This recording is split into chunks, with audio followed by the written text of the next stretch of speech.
We should be live. What's going on? What's going on, guys? What's up, guys? What's going on? How are you? Welcome back. It's me, your boy, Ebot. And this is obviously my podcast creation with my boy, the New Eagle, which is supposed to be for the entire underground community. We got next. And I'm very happy to be back. I'm very excited. Um, like I said, it's been quite a while since I got back on air. Don't know how long I'll be able to be on tonight. It's just I've been dealing with a lot of ailments and responsibilities, obviously, with the family. So to make scheduling is very hard, and to stay consistent is very hard. But as always, like I tell you guys, um, the good thing is this is uploaded, and if you're not here live, you can always come back later and check it out on your own time and at your own leisure. So tonight, as you can see, the title of the show is so the Sony has conditioned the gaming industry so bad that is pretty much very sad, pretty pathetic, and quite frankly, um, at this point, it just it's not good at all. Like it's bad. Like it's a shame too, because as we know, gaming history goes it was very has a lot of fruitful backstory and it's been around for so long. And Sony has done this for such a long time since the Sega Saturn era, and since they started doing deals with the Nintendo for their future CD console, which was going to be the Nintendo PlayStation, and obviously that faltered and folded away. You know, at this point, everything they do is almost comical because I don't understand, guys. It's just so much news came out today because the embargo lifted about Sony, and it's just been one bad thing after another, one bad thing after another, one bad thing after another. And I don't understand how people and the Sony fans and the media think that they can actually continue, right? They can actually continue to bring all these false, misleading articles, information, video, and all types of things of that nature, right? I don't know how they're able to continue to do this. See if you can hear me. And pretty much get away with it, right? Get away with it in the sense, in fact, of you know, of oh, sorry guys, that people just fall for it, for the shenanigans over and over and over again. You today it was revealed. For example, one of the examples is that Sony is going to launch, and you will not have compatibility with external SSDs. So whatever you have on your SSDs on the PS4, for example, your game saves, your games that are downloaded there, you won't even be able to connect it with the console right away to be able to play it off those hard drives, right? You can only play them off what's available there on the actual internal SSD and not off of any of the external expansion hard drives. Also, we come to find out that so far, based on the tests that have been done with games, that even though their SSD was supposed to be, or has been touted all this time, as a faster SSD, what we're seeing is that the results for what it's looking is that the Xbox Series X is still having faster more efficient and more responsive loading times.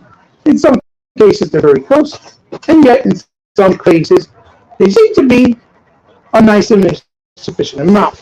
I believe I saw one with the Avengers, the video game, which ended up being almost over a minute and 30 seconds of difference.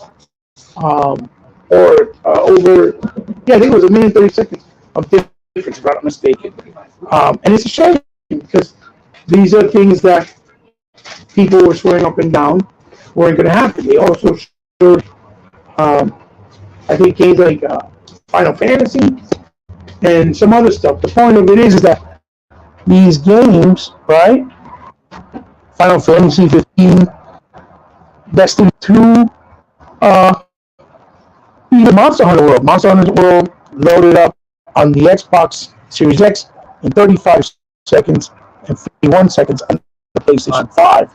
Again, not a significant difference, but for the fact that it's been touted that this was going to be the advantage going forward this generation between PS5 and the Xbox Series X, it's a very interesting take and now very interesting outcome because what we're seeing is saying otherwise. Now, yes, we have to see what's going to happen as time goes on.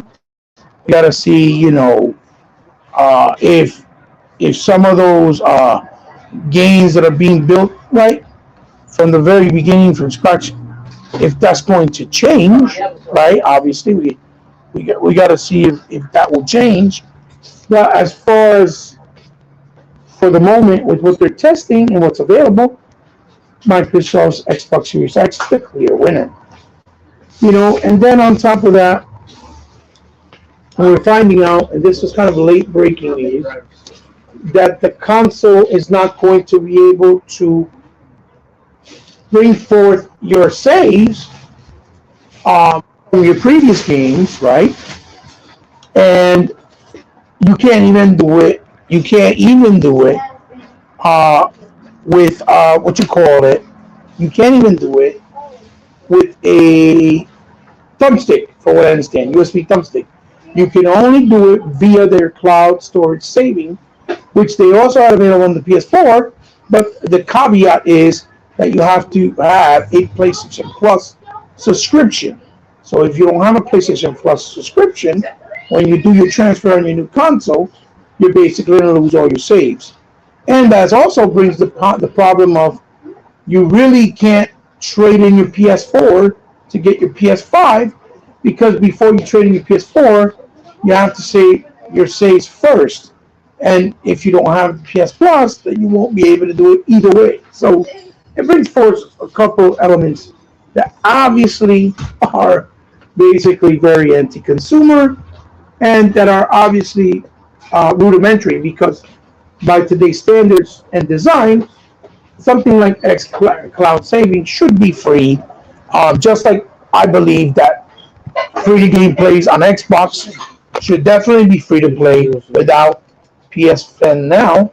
I mean, without Xbox Live, at least the free to plays because that's something that should not be, and it's still under paywall with the Xbox, obviously, as we know, for whatever reason may be, whether it's the structure of how it was built way back in the 360 era or what it may be, but they need to fix that. The same way, they should have some type of implementation for some type of party chat, so I could speak with my daughter, for example, on a party chat for free. Maybe not with so many people, but at least one or two people, three people, maybe five. So they give you some type of leniency. If you don't have Xbox Live, you can't afford to get it that month, whatever the case may be, and you still have it. Those type of things are not cool and should be addressed. And it looks like this practice from Sony, PlayStation 4 going forward to PS5. It looks like these are the practices that are going to continue for the moment.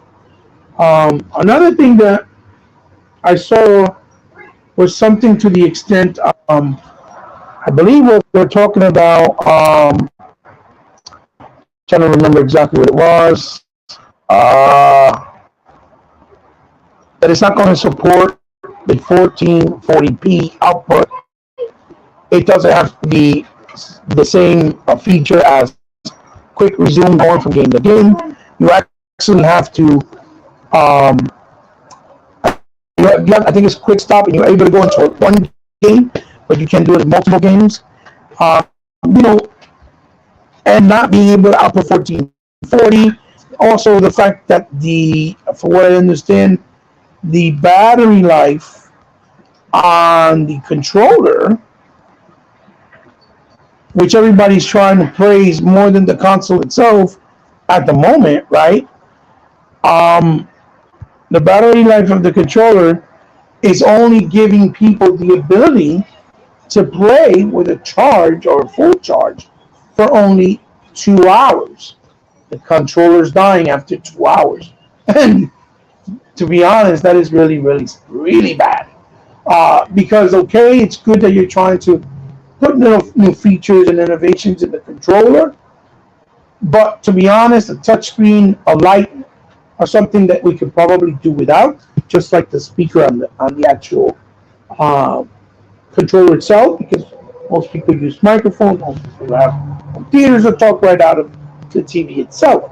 So if it's going to be something that's implemented, right, which is, I give them credit for trying it, but if it's something that's going to be implemented, where it's the risk and obviously the negativity of it is that you're only going to have a 2 hour battery life, then to me, let's be honest, guys, that's not really something that people would want.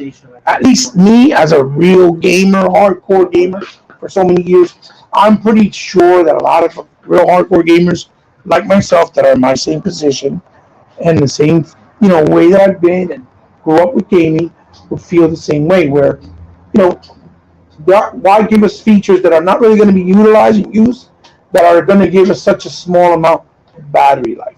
Unless it was a controller that you connect directly, that's via wired, and that's you. So you want to keep these features, that's different. But when it's obviously uh, wireless, it's a different story. And again, wireless is something that's compromising because the way they built the controllers is all unified. You can't take out the battery unless you really know how to gut it out and you know about technical stuff. You can actually open it, move it out, get the battery, and replace it. But most people are not going to take that risk because it is a scary risk. Because if you do something wrong, you ruin the controller, it will void the warranty, and you'll have to buy a brand new controller regardless. And the other bad thing that I've always said, that having batteries built in, rechargeable, although it is elegant and very sleek, it's all something that's a downside because if the battery burns out, it starts leaking acid, whatever the case may be, due to temperature, no usage, static being built up inside the. By the time you go use it, right, and something happens to that, that controller, obviously you're gonna know that you have no choice but to go buy a new controller at a $70 or $80 price point, as opposed to those external batteries that you can check out, and you can basically swap out batteries, buy new rechargeable ones, disposable ones, whatever you have, whatever money you have at the moment, right? And it makes the process a whole lot easier, and you don't have to buy a brand new controller. You know what I mean? And especially now with the situation, right? Especially now with the situation with especially now with the situation with the fact that uh, your controllers from PlayStation don't they don't go forward, they don't move forward with you, right? Those PlayStation controllers, they basically are stuck on PS4 unless there's selected ones that you can use with your PS4 games on your PS5. So then that makes it very hard for you to make that commitment, right? Of basically, you know, coming in and and coming in, right, and making that investment to buy more controllers for the future. See what I'm saying? Makes it very, very difficult. Uh, I don't know if you can hear me, Chuck. Are you there? Yes, sir. I am here all the way, baby. Hey, Tucky, how are you? Nice of you Yeah, to yeah. I stop by, just my got off. friend. I just got off the show with the boss, and we had a pretty good little show. So I just told him that I had to come over and join my boy Hebot, so he understood. He said, "Hey, God didn't go." So you Yeah. know. Well, here you can you hear me talk? Oh yeah, y'all can hear you. I can hear you real good. Here's the problem with that, Tuck. The problem with that is that I, right, myself, do not like to step foot on anybody. You know, everybody does their show, different Well, times, different levels of the day and the week. well that well But that's it's the reason very why. hard for me. It's very hard for me because my schedule is crazy. So when I decide I'm Well, going to do what we got next, that's basically the time that I have. So I would well, have we loved to wait understand. longer, but I don't need to step in nobody's foot and cut them No, off. You know what I mean? no, we understand. We understand. I just told him. I said, because he understand. He said, hey, gotta do. Because I just told him that I'm gonna just split both of y'all shows, and that's no problem. So that we don't even you know. I mean, I stayed with him for like for 47 minutes, so that's no problem. So that's the reason why I told you let me go and do spend a little time with him, then do his show, then I'll be over here with you. So it's all a good thing. It's all good. Right, right, right. Well, I mean, I appreciate the Oh understanding, yeah. honestly, like Oh always. yeah. Oh yeah. Oh I yeah. appreciate the understanding from you, from him, from all you guys. Because as you guys know, Right. it's not an easy thing for me to to come on, even if it's just for a little bit. You're right. It's not easy for me Right. to come on. So And like I said, we understand. So we're no big deal. But like you said about the PS4 controller, about the PS5 controller, they can have that. 2-hour battery life, they can have it. I mean, I'd rather have my well, battery. I mean, we can always use well, our you battery can packs. no. No. It turned on by itself like it's time. Like what I was talking before you came, Tuck, and I came on my own because I'm running out of time, basically. So basically, I started talking about several things I want to talk about tonight in the show, but I started talking about how today, the embargo of the PS5 obviously lifted. It's no longer a secret. Right. It's not in hiding. So basically, a lot of information started to come out today. A lot of the information started being gathered up.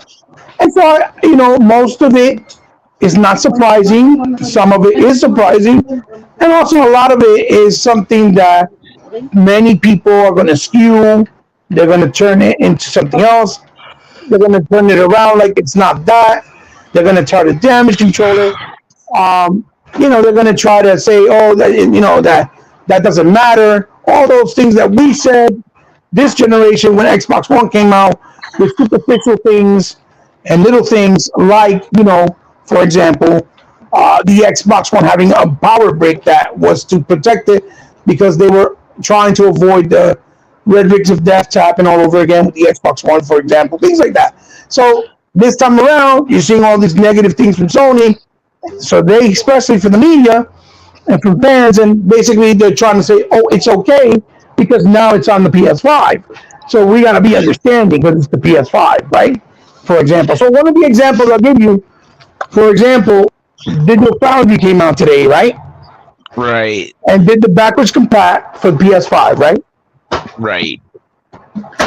But what they did was they did backwards compat with the pro performance with the performance mode of PS4 Pro, which is basically 1080p with their games, and most of the games that were on 1080p were running smooth with 60 frames, right?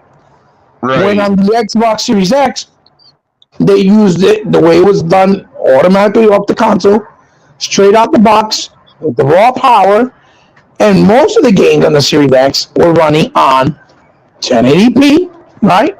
Running on 1080p. Right. No, no. Running on 1080p, right? Can you Right. hear me, Doc? I can hear you. Right? Running in 1080p. Hey, Sega man, what's up? I mean, Sega Forever, what's up, brother? If you can come on, if you can come on, please let me know. I'll send you a link on your on Twitter. You'll be more than welcome to come in. So anyway, they were running on the Series X in 1080p, right? I mean, in 4K with 50 frames per second, for example, right? Right. And what happened was they're trying to say and skew it around, right? Because some of the games, because they were running in that frame rate, right? For example, they dipped down in certain circuits, not like a small little dip, like they went down to like 58, 57 frames per second in certain scenes like cutscenes or when it was really busy, but still maintaining a high value, a high quality visual like 4K in 60 frames in games that like Monster Hunter, Sekiro, Shadows like Sekiro, right? Shadows like Twice, things like that, right? For example, and Right. then you go have people like Digital Foundry like John saying that it's a better solution than what Microsoft is offering with the Series X. When we all know the Series X is doing it at a raw power, number one, they're not even patched, number two, and it's doing all four generations and three generations prior of Xbox, which is OG Xbox, 360, and obviously the Xbox One. Right. And it's kind of insulting. So that's the type of thing and narrative that started today. So to let you know, this is the bullshit that I've been saying for a while, for months, for years. That's going to happen even when this gen start if we don't start calling people out like Digital Foundry, because That's right. they already conditioned the viewers and people on in the gaming community through social media, through the videos, through Twitter, YouTube, Instagram, whatever the case may be, to listen to what they say, whether it's BS, bullshit rhetoric, and they skew it around, right? So Right. you tell me, right? What are your thoughts? And that's just one of the things, because we had other things like it just came out. It's not going to support 1440p. It also came out that the controller, although it has all those features on it, it only lasts 2 hours. The battery life. That's what I was talking about. The controller when you just came in. It also Right. came out. It also came out that you're not going to be able to support. It's not going to support expandable SSDs or hard drives, rather. Basically, you can't do no external hard drives right now at the moment because it's not supported. So you can't even use the ones you have on your PS4 to bring over your games on your PS5. You have to re-download them on the SSD. It came out that it has a lot less space left after all the things that have been done to it, like the dashboard and all the features it offers. It also came out that they're loading up games and the SSD that's supposed to be so fast, so powerful, is actually loading up games slower than the Xbox Series X. For example, Avengers, it loaded up almost a minute and 30 seconds faster than the PlayStation 5, right? Right. Right. Right. Um, and the other thing, the last thing that came up was that now, and this was almost an hour or 2 hours ago recently, that you can't even take your save files and upload them through a USB to the PS5 only to the PlayStation Cloud, but you need PlayStation Plus because it's under that paywall. So how do you feel about those things? So, and you can speak on them one by one from what I told you. And if you don't forget one, just tell me and I'll remind you and we'll talk about it. Let me know your thoughts. Okay. Okay. Now, for number one, now this is one thing that Boss was telling that I was talking about with Boss on his podcast. He was saying that a guy was playing Spider-Man Morales, Yes. and he said that there was one time when the doggone button stuck when he was trying to do a maneuver on the game. So to me, I mean, you don't know if that's true or not, but he said, as far as he's concerned, now as far as I'm concerned, when they come down that the controller, It's a damn shame that you cannot take your other controller with you. That's bad. That's bad. I Right, mean, right. I think everybody should enjoy the original controller on the new systems, no matter what. Microsoft got them on that. Um, Microsoft got them on the fast time. The fast of the time. They got them on that. I mean, hell, I saw that today. I was like, what? I thought this Sony supposed to be loading up a whole lot faster than the Xbox Series X. I mean, I'm like, what is with all these times and everything? 53 seconds, and then on the PS5 is like a minute something. I mean, dude. I mean, I'm thinking that Sony supposed to be faster. I mean, that's what they say. I mean, Right. that's what they say, it's supposed to be faster, and then I'm not gonna get into that SSD hard drive crap and all that stuff. Cause that's I heard that they will be patched. It's not gonna be there for day one. But are they Right. gonna But pay? still, Is that something? the fact that you're paying That's $500 for a console, and it's and we got it on the Xbox side, for example, but they don't right, have it, and they're not telling you how long it's going to take. That's pretty anti-consumer. That's a pretty bad thing not to have. You I can at mean, least be able to connect your hard drive that you have existing on your PS4, so that you can save space on your SSD drive of the new PS5, because of the fact that the game takes so much space and they have very little space to begin with. But they don't even have an expendable memory solution like now, the way Xbox does. You understand what I'm now, saying? now, do they supposed to be patching that up, or like later on, or what? What was that? Do they supposed to be patching that up, or I mean, are they just not gonna? They just not gonna. They just not gonna support it. Period. Well, that's the problem. That's the whole issue, right? Isn't it? The whole Yeah. issue. The whole issue is that they said it's not available at launch, right? Just like they said Right. that it wasn't going to have a lot of TVs were not going to be compatible, so that you can hear the game, right? Right. Through the Right. TV, Right. through the speakers, unless you had certain headsets, right? Ooh, It's the same way. man. It's the same way they're telling you you can't even use a USB to connect to save your files or your games files, right? Game saves on PS4 to PS5. You need it through the cloud system. But again, the problem with the cloud system is that it's something you have to pay for, right? Yeah. Now, whatever you guys are, know, So other um, word. So then, other words to me, it sounds like to me you got a fraud system then. well, it's just a system that they've been selling a lot of, vertical slice BS, Well, saying, that's "Oh what I'm yeah, saying. we're gonna do That's what I'm this, saying. we're gonna do That's what, that," and it seems like the more and more closer we get to the release, right? So that they didn't want to piss people off, I guess, right? right. I'm adding on. I added to okay. Instead of being more transparent, right, about it, right? Right. Um, Instead of being more transparent about it, instead they're just going along with the what you call it, with the bull crap, right? You're right. And to trying to lie to the consumers, because they know they already made that investment. They already made that, their pre-orders. So now they're trying to figure out, well, how do we do it where it looks less anti-consumer, and we'll have less backlash because we're about to come out in a few days, right?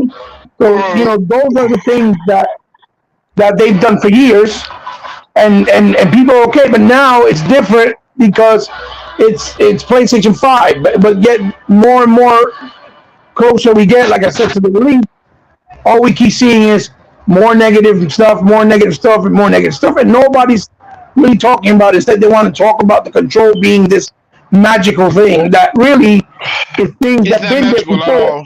Right, right. not magical at all. I mean, it's the same damn thing. But that's what I'm just saying. They got a fraud system. I mean, you're going to spend $500. You're going to spend $500 for a system that is not going to have nearly the stuff that the Xbox S has in it. It doesn't have everything. Hey, it's a whole lot slower than the Xbox S when it comes down to loading times. They lied about that. The 1440p. Okay, Yeah. come on now. So if it can't go 1440p native, how in the hell can it go to 4K native? Or can they do that? Well, I mean, here's the thing. I think it's just a give or take, a compromise, right? They're basically trying to say, well, it won't support it, but it's aiming for 4K. It's a real convoluted type subject, and the article, the way that they were talking about it, like it seems like it's all over the place. So obviously, it's them with their vertical slice like they always do. So I don't know.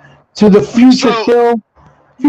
Yeah, it's a shame that these mainstream media corporations, for example, won't be truly honest about the PS5. But then they would lose all the Sony branded TV equipment. And that's probably a big reason why the media is afraid to talk, because they have a lot of incentives and a lot of things that they get that they don't want to do. No, I'm answering the question of fortune kill. You know what I mean? Or future kill, rather. Sorry. So other words, Sony ponies. You're buying a checkerboard system again. You buy a checkerboard. Well, it looks like it might be worse than that, according to what's going on. I mean, if you think about it, you're gonna be spending all that money on a $500 system that's not gonna have native 4K. Right. I mean, I'm sorry. I mean, if it can't do 1440p native, how in the hell you think it's gonna do 4K native? Right. It can't, and it won't. Get ready for the ass kicking that Xbox gonna do to your ass this generation. That's it. I just think as we go forward, there's going to be a lot of disappointment and disappointed people because of the fact that they made a lot of promises that are starting to look, even though it doesn't surprise me, because they've done this through the years, like it was just been a bunch of BS and vertical slicing and he said, she said nonsense. We have Sega Forever in the building, and I'm gonna make sure it's there. Sega Forever, you there, brother? Wait a second, I got one more thing to say on that. You know what? I played this. Oh, hold on 1 second, Tuck. Give me a second. Sega Forever, you okay. Can you hear me? I can hear you. Can you hear us? Yeah, I can hear you guys now. Sorry. Nice. Sega Forever, thank you for stopping by, my brother. Nice to see you. Nice to hear from you. As I was talking with Brother Chuck, that one of my topics of the day, my main topic was basically, the Sony has conditioned this whole gaming culture, and obviously the people in gaming, the media, to be conditioned to lies and false things that have become very sad, extremely pathetic, and quite frankly comical at this point. And today the embargo lifted out, Sony's embargo for the PS5, and a lot of things have been coming in of information, obviously, rightfully so, the way it did with the Series X, and it just looks like it's been worse and worse the more that things come in, and it's been a bunch of things. So I'm going to run them by you too, but let me let Chuck finish what he was saying. I'm going to say that I'll get to you and ask you your thoughts on it. All right, brother? All right, no problem. Okay. Now, he bought. You said one thing about, you said one thing about, you feel sorry for who? Yeah, who you feeling sorry for? No, that people. What do you mean? No. You're talking about the video about what I said with Jim Ryan? No, I'm just no. Well, that thing right there, we already talked about that. You already know what I think about that crap, so I ain't even gonna mention that up. I'm just saying what you saying about, about what you say about, it's so sad that they gotta put it like this and all that stuff, and for the consumers, you know what, all them damn Sony Pony consumers, damn them. If you want to go out there and buy that crap, and knowing that what you hearing about it now, Mm-hmm. go ahead, go ahead, Oh yeah, so because it's like a man, right, that abuses his wife, right, right, and he keeps telling her, sorry baby, I'm not going to abuse you anymore, I'm not going to do this to you, and she keeps accepting it. You give him one chance, you give him two chance, and by the third chance, in most cases, that wife ends up either in the hospital in critical condition, the man in the jail, or even dead, right? If you like to be right, treated like that and like to be treated with no respect, even though you're a consumer that believes in their product, that has always been behind their back, that has always supported them, that has always had their back, and yet they're still treating you like this is 2000 what and one when the PS2 was still around or whatever the case may be, then that's your own fault. Don't get mad at the yeah, fans that are calling it mm, out, or other people that are calling it out like us, because this is what they've been doing for centuries or decades now. I'm being exaggerated, but for decades, right? And it's right, about time that they start taking responsibilities for their own actions. If their fan base keeps accepting it and supporting it, then they get what they deserve. As cruel right. and They as get what they unfair deserve. and as toxic and negative as this may sound. So, Tuck, let me go into Sega Forever and ask him because he just got in and he never gets to come on as well, and then we'll go back to you. Okay, brother? Okay, that's cool. All right, Sega Forever, brother. Introduce yourself, please.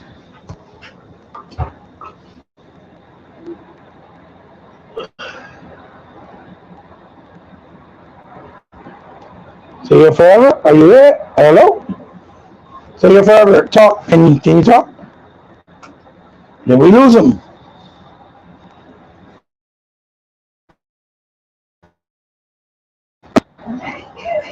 Sega Forever. Did we lose him? Hey, Elite, how are you, brother?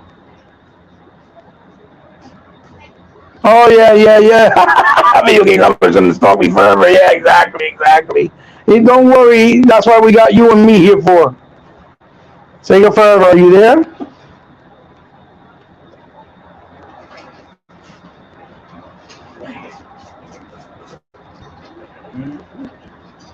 I think I do not. Hello? Talk, are you there?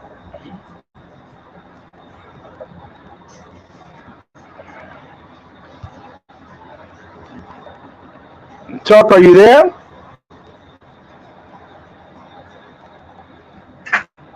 Hey, Talk. Well, guys, I'm solo dolo again. I think Tuck must have been and skipped out. Elite Gamer, thank you for stopping by, brother. So, basically, like I was trying to tell the brothers, is basically that, Sega Father, you there? Yeah, can you hear me now? Yeah, I can hear you. I can hear you. Sorry about that, brother. Sega Father, like I was No, trying to tell you, introduce yourself real quick. no, I think it's my connection's kind of bad. That's okay, brother. We work with you. We'll work it out. We'll work it out. No one's perfect. Hey, introduce yourself, my brother. But you know what I'm gonna do? Actually, I'm gonna go try and switch into my computer and then jump back in. Can you hear me right now? Yeah, I can hear you, but I don't know if you can hear me. Oh yeah, I can hear you. I said introduce yourself. Well, I was gonna jump in. Actually, I'm gonna go on my computer and try and see if I can log in. Okay, no problem, brother. All right, bro. No I'll be problem, back. Thanks, man. Okay, bye. no problem, no problem. So, Sega Man should be back. Yeah, yeah, no saves. Yeah, that's exactly right. That's exactly right. Radiance 96. No save backup without PSN Plus, and no 1440 support. DualSense lasts 2 hours. No Dolby Atmos or Dolby Vision. Absolutely correct. Very. That's what I was just talking about. Radiance here with Tuck, and before he came in, we was talking about the same thing. All these things slowly keep coming out. It's just a shame because you know you clearly know who the superior console is, and all these people are trying to do is just sell the hokey doke, the bull crap, the mumbo jumbo. As always, as they always done with Sony. Even this generation with a lot of things. Like when they had no games. Clearly pushing the narrative about a controller when the Elite came out was doing things leaps and bounds that were never done before by any other controller at the price point. It was called anti-consumer. It was too expensive. They're trying to rip you off when they clearly said it was a premium product. For those who like for those who like competition, they had the option. It wasn't something you had to do. It was optional. Just like when the SSD was in the Xbox One Elite bundle back in the beginning of the generation, that it was doing faster loadings, and people were like, "Oh no, that is garbage. It's not real. It's a waste of your money." But now they want to go by the Bible of the SSD because it's being used to load up games from within on the PS5. And as you saw, even the loading, Radiance, the loading, it seems like Xbox One is the clear winner, has the advantage as well. I think the only thing that was Tom Warren did was he did the boot up screen for PlayStation and Xbox at the same time, and the difference was by 1 second. It loaded up faster on the PS5 1 second. I think that was the only thing that came out better on PS5 today with the examples that we've been seeing with all these people that have their hands on the consoles, obviously. But it's a shame, 2 hours for a controller, like really? The fact that it's built in, you can't, it's a lot of anti-consumer and a lot of cumbersome type of things to use that are really not making the experience feel evolutionary or like a step forward from PS4 to PS5. They either feel the same or just slightly a little bit better, and obviously in some cases slightly even a little bit worse. Just like they try to sell the bull crap of the backwards compact because they're running them under Pro mode, which is the performance mode, which is basically in 1080p at 60 on the PS5. Meanwhile, the Series X, they get all these games running without patching, without the performance mode on, none of that stuff, just regular the way they were because they were uncapped or whatnot. And they're running 4K 60 in a lot of cases. And they get little dips from here and there on the cutscenes in some areas when you're fighting. They dip down maybe in the 58s, 57s. Nothing really big, nothing real drastic.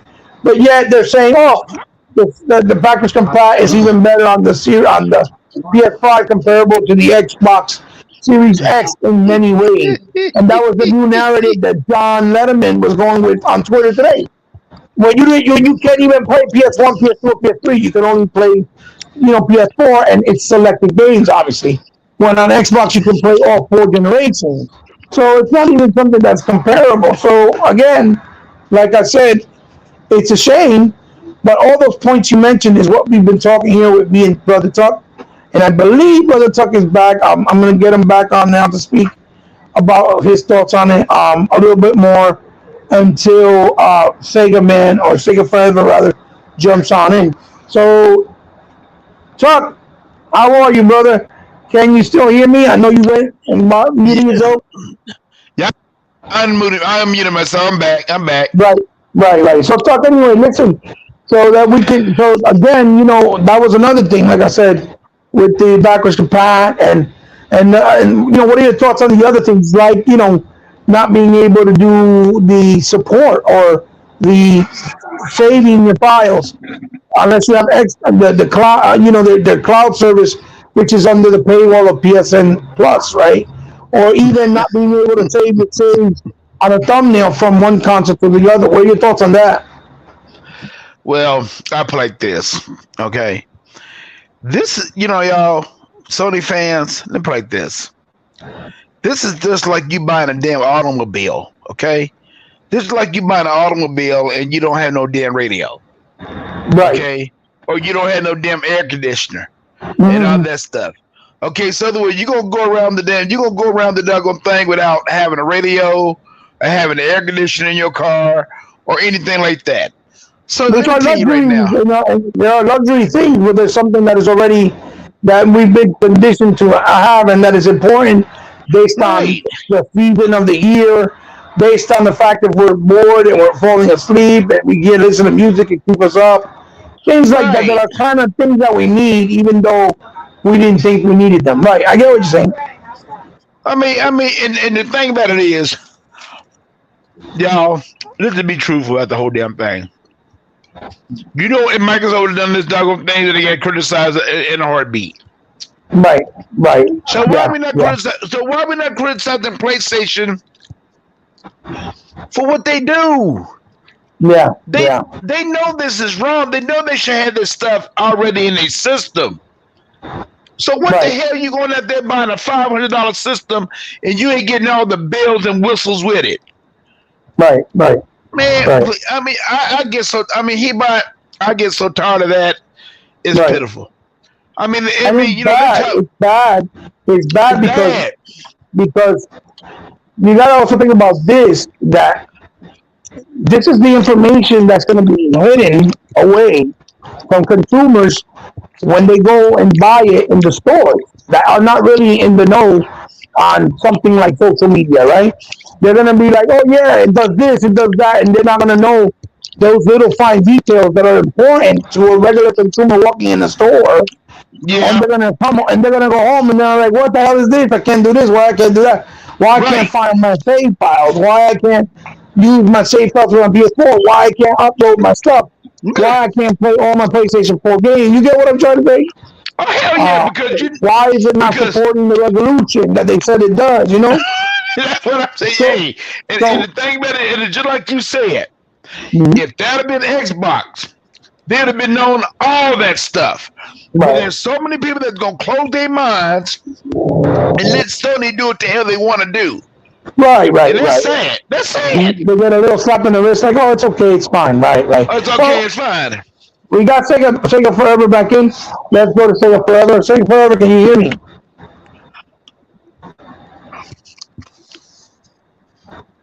Sega Forever, can you hear us?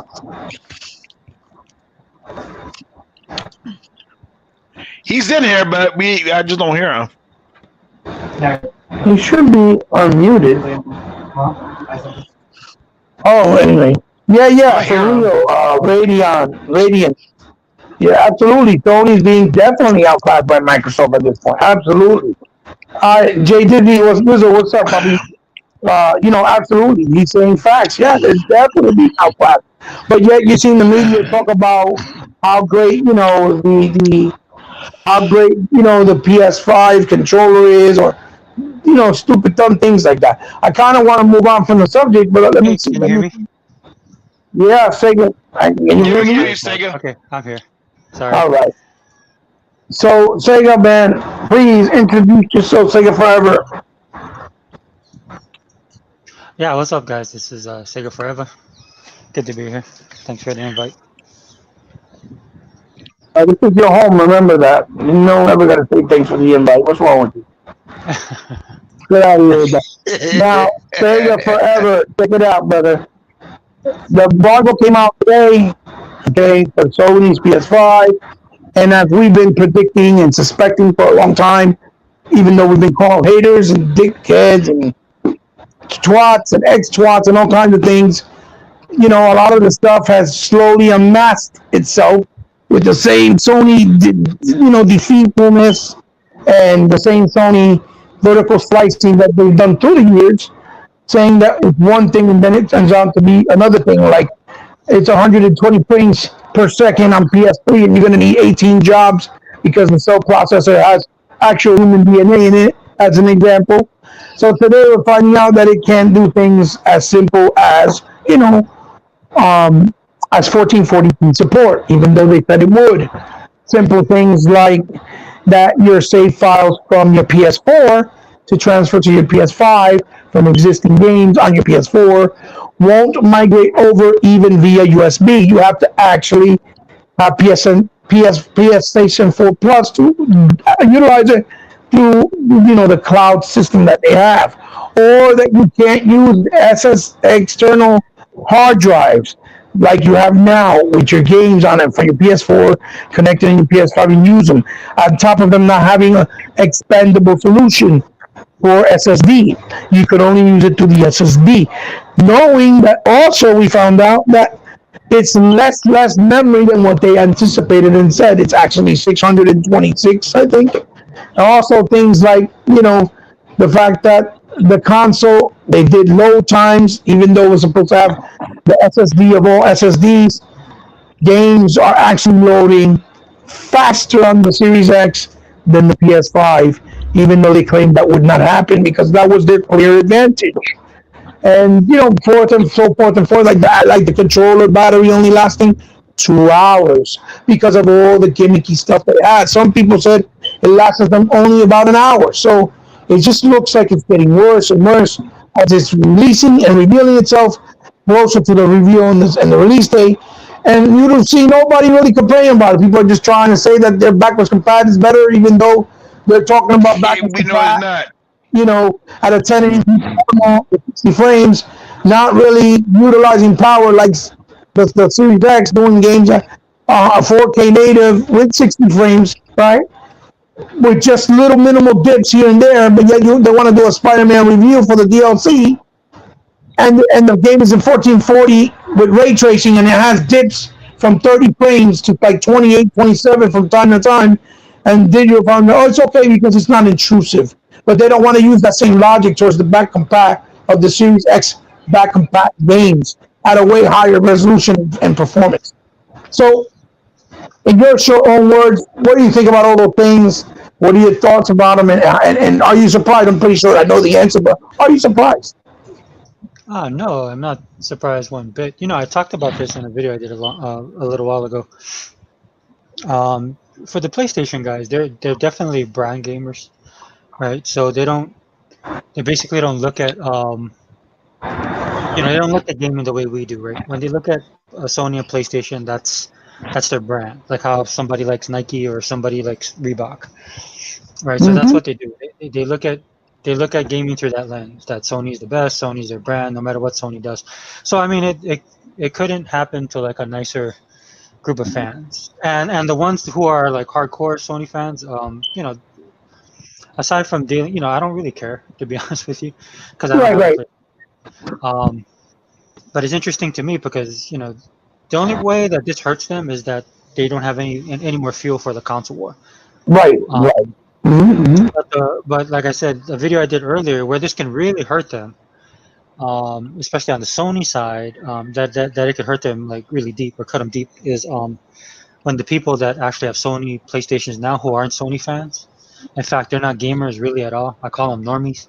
These guys, they actually Right, bought the system because of maybe the Spider-Man game or God of War because they heard it was good. These guys aren't really gaming Right. people. Um, so what happens is when they start seeing that Xbox has all this stuff, all it takes is for that little shift, right, in the console market, for something else to become the new hotness or something that becomes the cooler or better device or the most economical, which Microsoft is covering all those bases. So why these people are panicking now on the Sony side, the hardcore guys, is because they deep down inside they know that the majority of the people who bought their supposed 100 million fan base, their 100 million consoles, just a percentage of them, I'd say maybe if I'm being nice, like 10% of them are hardcore Sony fans. The rest of them aren't. right. For various reasons they picked up a PlayStation because it was cool. That's all they know. That's where all their friends are. Because of their single player games that take them forever to put out, right? Right. So what ends up happening in this situation is when you see Microsoft actually listening to not just Xbox guys, as we know, right? Because we're Xbox guys, and we tell them stuff like, "Well, we like the Snap feature," or we want a sequel to Rise Son of Rome, or we actually use the Connect. Microsoft takes that into consideration, but they look at the bigger picture, right? So in a lot of ways, we get actually hurt by that, right? Especially if you're a hardcore fan. Yeah, that's true. So they listen to like the general audience, and what that has allowed them to do is to make the improvements where they needed to, right? Like the backwards compatibility has become a boom for them. The Game Pass is absolutely huge. The whole power narrative is gone. The price narrative is gone. I mean, basically everything. They just dropped money on Bethesda and ZeniMax Games, so that's out the window. So basically, everything that Sony fans complained about actually helped build the Xbox that you have now. The ecosystem that we have now is actually built by Sony fans or general gamers that would do nothing but complain, right? And a lot of these Yeah. influencers on YouTube who just would complain. So the real problem that PlayStation fans are going to face is not really. I mean, everything you listed, I 100% agree with you. But for the Sony fan, that doesn't matter because they're just always have Sony. But where it's going to hurt them is when the people that aren't hardcore Sony start to move over, right? Because you kind of see that. I think what's her name, Right. Alana Pierce. I think that's her name. Hold That on. Let me check YouTube, yeah, that YouTube influencer. She Oh worked my at. god. I can't remember the name of her name totally, but she did a video talking about how great Game Pass is.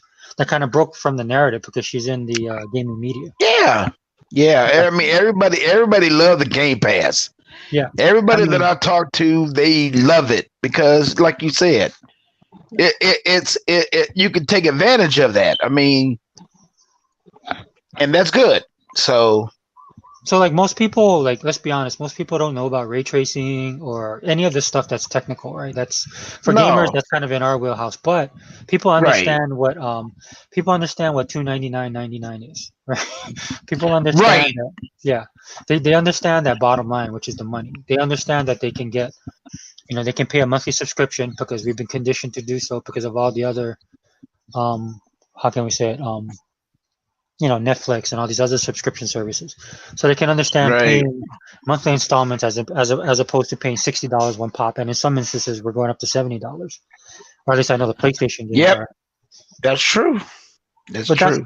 that's the danger. I mean, before Microsoft was doing a lot, they was basically taking What? everything, just throwing it up on a wall and seeing what would stick. And they just kept on doing that. So they hit gold when it came to backwards compatibility because, as you guys know, I know everybody in here is old school gamers, right? So we Right. understand what a big issue this was ever since the Sega days, right? Because parents would never understand, why do I have to buy a whole new system? What about the games I bought my kids? And then when we were coming up, we were kind of like, yeah, we would like to keep our old games or play them. We, buying them again and stuff like that. You just were conditioned. That's all you could do. So of course, everybody wanted this for decades ago. People have been talking about this. So Microsoft, the problem with Microsoft is the first one to do it.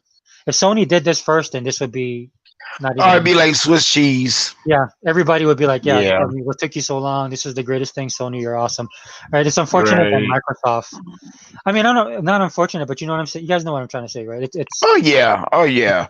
if anybody besides Microsoft did this, then it would have been adopted a long time ago.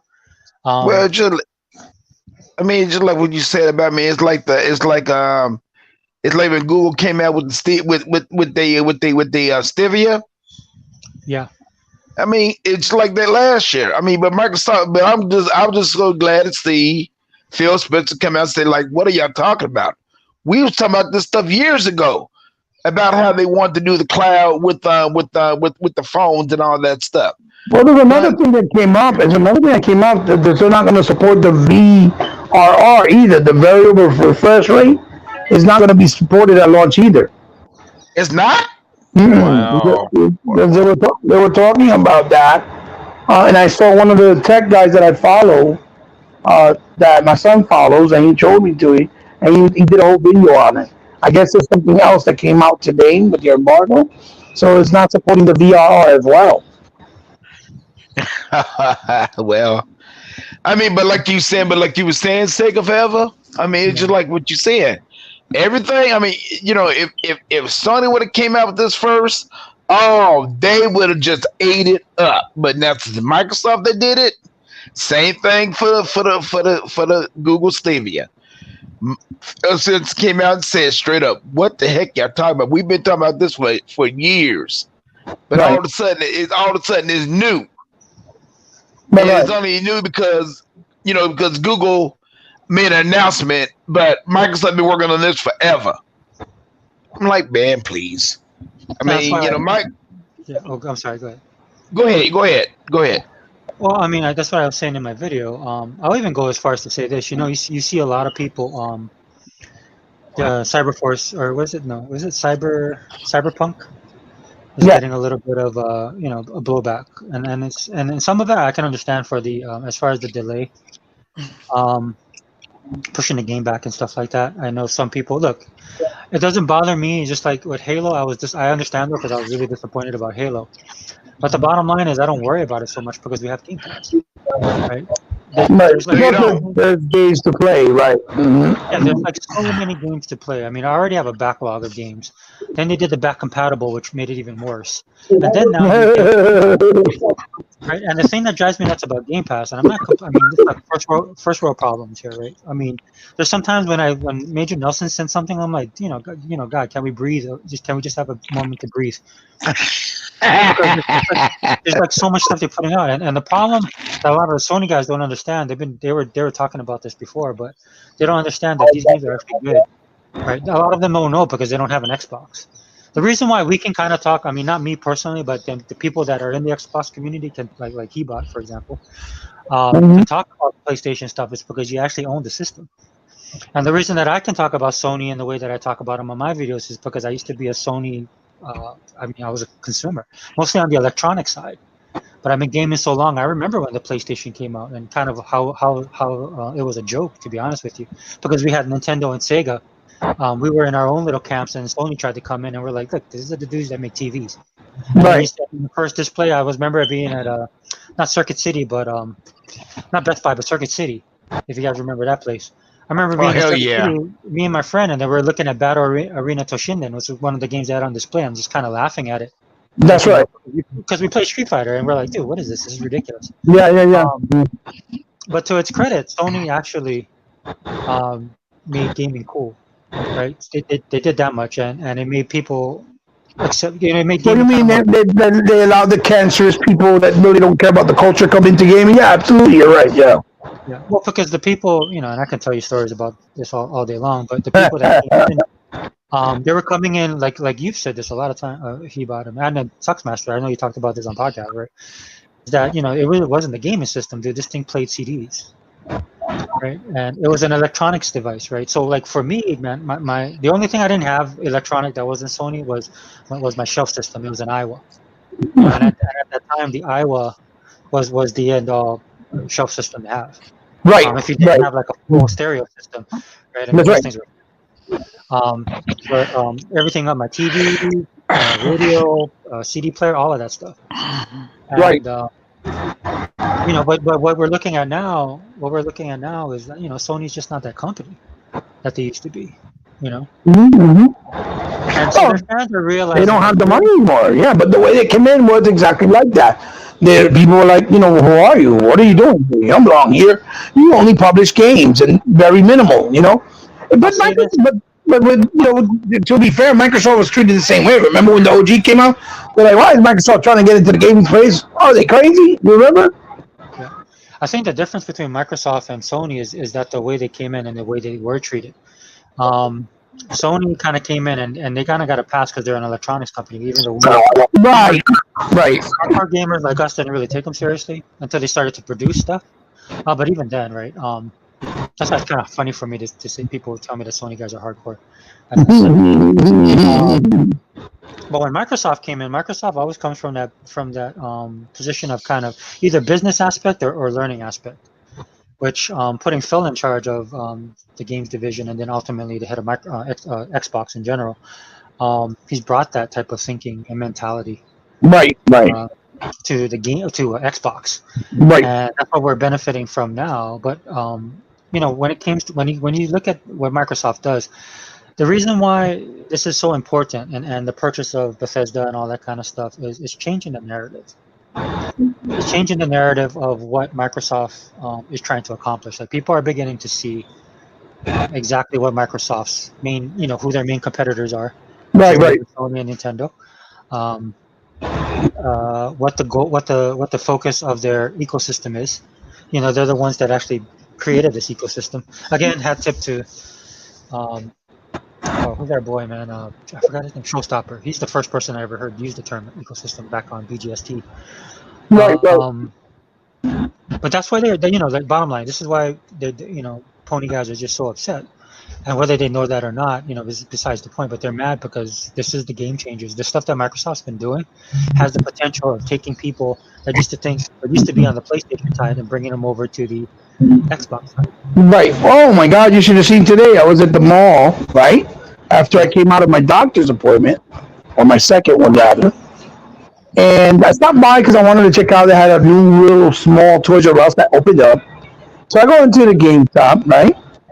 And he blatantly lied to my face, the worker, the kid, right? Because I go to him, hey, listen, do you perhaps know how many extras you're gonna get of the Xbox Series X on launch date this week coming up? And he goes, oh, we're not getting none. As a matter of fact, many manufacturers are not getting extra ones. Microsoft is not providing it.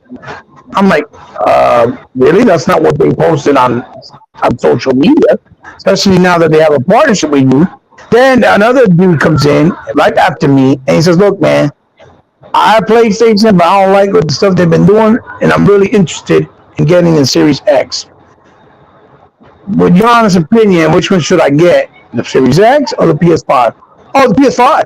The PS5 is going to be doing all kinds of stuff. The Xbox One got no games and saying all kinds of stuff. I waited for the guy outside the door, and I slandered the guy right in front of him, but outside the store, and told him, look, he's lying to you. Ask him if the PlayStation is going to offer this, offer that, offer that. He said, yo, is that true? No, that's not true. Oh, that's not. He's like, yeah, right, exactly. He didn't tell him jack crap. And these are the type of employers that I hope Microsoft having this partnership with GameStop will liquidate, because that's not gaming mentality. Okay, when you offer something to people, it's based off their preferences. So, for example, you want the most Japanese style video games because the Japanese developers are so nationalistic and biased to their products most of the time that they only put it there because they only sell in Japan according to their logic. Then you get a PlayStation or even a Nintendo Switch, right? If you want the one that has less power you can take on the go, definitely a Switch. But if you want the best consumer friendly console, he didn't even know that they were going to offer Xbox All Access because he said it's expensive, and that's kind of like making him think twice. I was like, dude, you could buy an Xbox and still buy a PlayStation if you really wanted to. And that's me helping PlayStation, to be honest, because you can get the Xbox with All Access, and I'm pretty sure you'll get approved because it's only $500 credit, and pay it for 2 years for $30 a month and get 2 years of Xbox Game Pass and Gold included, and not even have to worry about shutting out a dime because it goes right home with you day one. And Xbox Game Pass has all the exclusives plus third-party games that Microsoft has dealt with right there day one, and you can buy them later on when they're on sale, or when you have the money, or when and you still get 20% off. You don't have those options on PlayStation. You can't even bring your because you can't even bring your peripherals to your PS5. Only selected PS4 games, and that's the controller. He said, what? You can't use the controller on the new games? No, only a PS5. He didn't tell him nothing, but I made sure I told him in front of him outside the store to piss him off. And he was looking at me with a dirty face. I was like, they're lying. So what I'm going to do tomorrow, I'm going to call the corporate office, and I'm going to make sure I find out if that branch in Garden State Plaza is getting consoles. And if it's not getting consoles, I have his name and his number, and I'm going to tell him what he was doing. Well, the only thing I can tell you for sure, because this is what drives me nuts about this whole thing, right? Because look, okay, so it's bittersweet, right? This whole thing with the Series S and X, right? Because on the flip side, we want Microsoft to do well. Yeah, right? Absolutely. That's one side. Of course, we want to do well. On the bad side, we're getting screwed by this, right? Because there's people that actually want to get this thing. So, so then it's actually affecting us being able to get it. And then, so where I live, like, look, dude, I'm probably paying for being cocky, right? Because I had a Microsoft store where I live, so I would just go down there. I didn't have to. So did I. Just because that mall had a Microsoft store, and they closed down. So did I. Yeah. So now I have to go to GameStop, and I'm thinking I still wasn't worried because I'm like, well, everybody wants the PS5. I know people are going to get the Xbox Series S or X, but I was pretty confident that I'm like, I won't have a problem getting one, especially where I live. Right, but that's not the way it is right now. Absolutely. I see exactly what happened. Exactly. So then I was trying to get it, and then it's like this thing was being sold. Dude, I had to use connections to get mine on right. So I can tell you, to answer your question.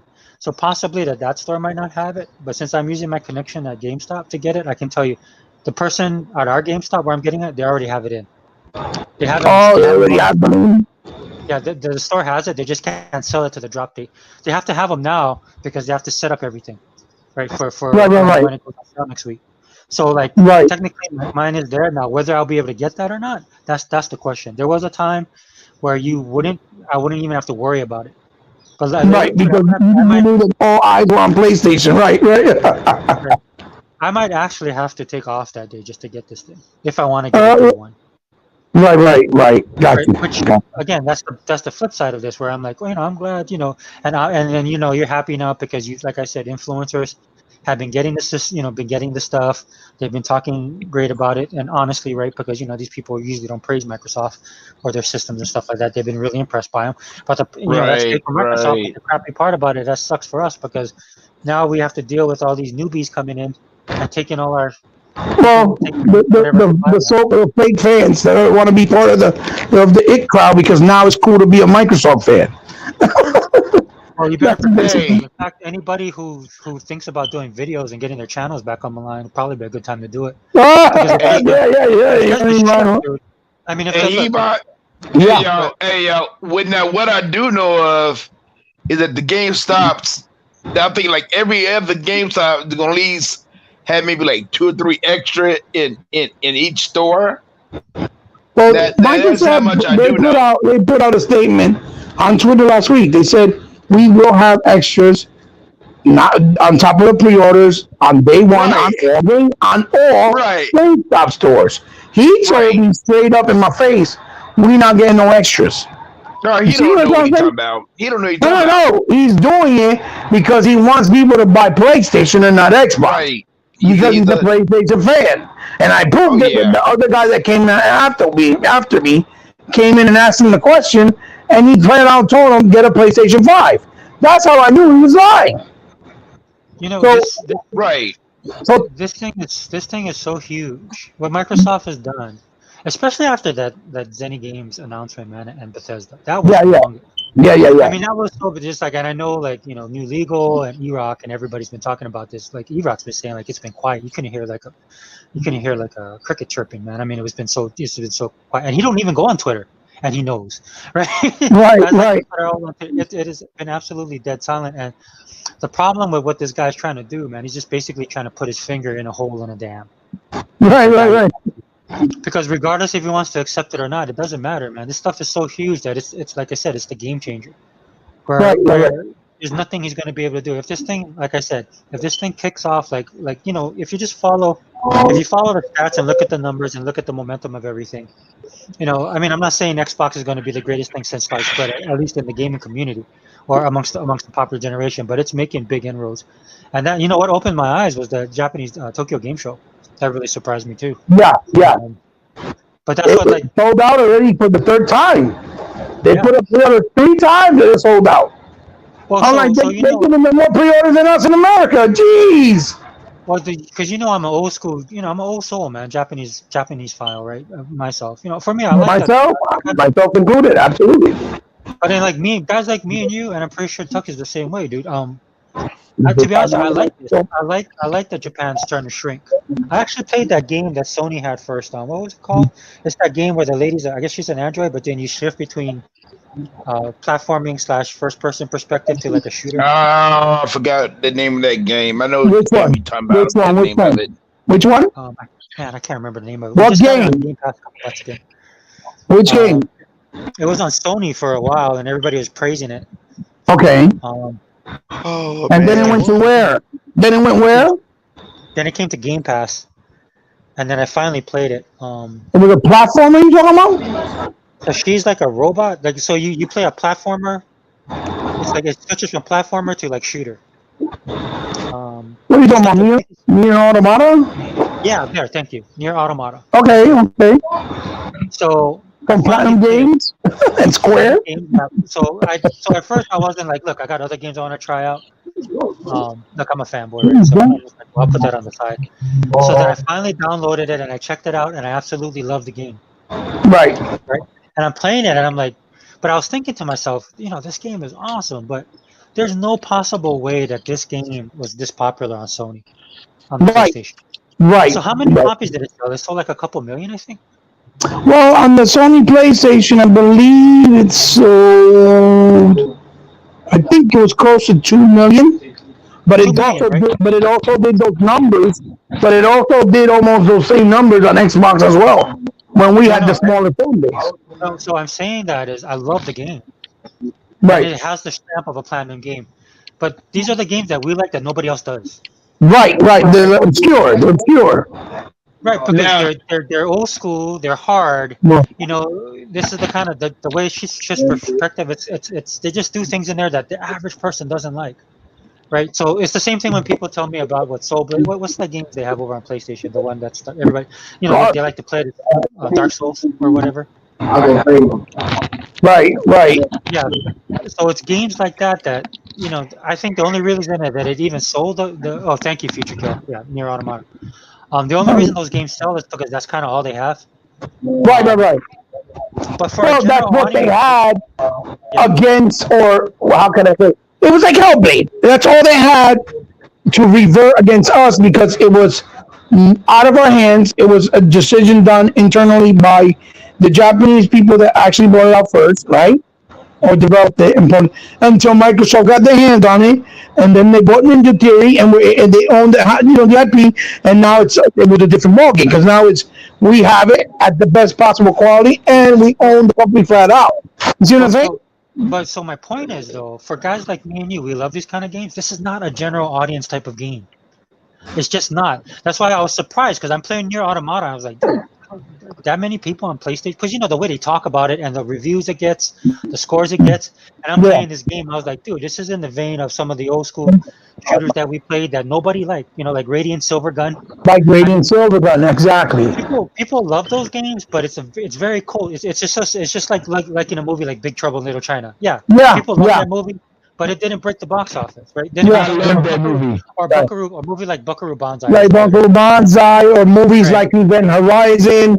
Yeah, that are Right. really well made movies that are absolute quality, but yet they don't get a following until it becomes underground or independently talked Yeah. about. And then the newbies try to act like, oh yeah, I love this movie, like they were there since the beginning when we know damn well they didn't give two shits about it. Yeah, Absolutely. it gets that cult Hey, following, but that cult following in the sense of yeah, these people they don't watch it. You know, they don't. It's just never. It's not huge, In other right? words, It's they not like didn't watch it and got yeah, hey, appreciation y'all. like we did because it piqued our interest based on what we saw. They only watched it because they saw that it was a popular thing, and then they saw, oh yeah, I like it. I get exactly what you mean. It's Hey, like that y'all. hypocritical, like Have y'all tried that game Unruly Heroes? unruly not hero. yet. Absolutely. I told I you haven't that tried way it. before it came on Game Pass, God, bro. dog, man. Oh man, I you told talking about, thousands. That's another game. dude? I told hundreds of people about it before it was on Game Pass. Boy, when it Unruly came to Heroes Game Pass, is fantastic. man, dude, that Unruly damn game Heroes is good. is another creation by Michael Insel, the guy who created Rayman. That's Yeah, why it Rayman has Shit, a is they very Rayman-esque type of feel with martial arts based man. on Journey to the West. It Absolutely. it remind me of a little bit of Ori the Blind Forest. Yeah, I yeah, mean, yeah, but I mean, it's four players. It's a hack and yeah. slash leader. Look, Oh now that man, we're in the topic of the games, let's talk a little bit about what I was also want to talk about Xbox, because there's some Xbox news that came out, and it's could be perceived as negative, but at the same time, it could be perceived that as positive. In my case, I perceive it as positive because, to be honest, you want games to do well, right? So the medium right? was it came out today that the medium has been pushed to January 28th, 29th of 2021, right? Now we know it was supposed to come out on the 10th of December. But we all know that there's a little big monster called Cyberpunk that's coming out that day as well because they moved their release date. And they Right? did Don't. that. Oh no. Yeah. They have Don't come up. Yeah. Cyberpunk had Yeah. moved the release date because supposedly they're having internal problems with the versions for the last gen console. But I really think they pushed it back because they know that they also have games like Valhalla, Watch Dogs Legions, Call of Duty. The big Goliath that come out every year, and no matter what they do, they always sell. And they don't want Cyberpunk's sales to be affected, especially that they had a lot of drought backlash from all the delays. So I feel that Medium is one of these games and developers are a victim to that situation, but I think it's a smart move. They decided to, hey, let's move it to next year. Let Cyberpunk have at least a month or 2 months so people can play it, and then we'll bring Right. out our game during the launch window of the new gen, right? To bring it out on Xbox. I personally am disappointed because I'm looking forward to playing it, but at the same Uh-huh. time, I'm not because I don't want the game to fail either. I want the game to do well. It's going to be on Game Pass, but I'm pretty sure they want people to buy the game as well. So I'll start What with you, Finger Forever. Um, what do you feel about that? Like, what are your thoughts on that? So that was Medium got pushed back too. Yeah, the medium got pushed back. Yeah.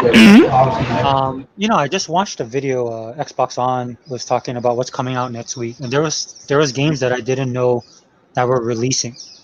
Oh yeah. Um, Oh yeah. I mean, I knew one of them that was coming out that I was actually interested in buying, and actually, or two. Sorry, there was Dirt and Yakuza. Um, Yes.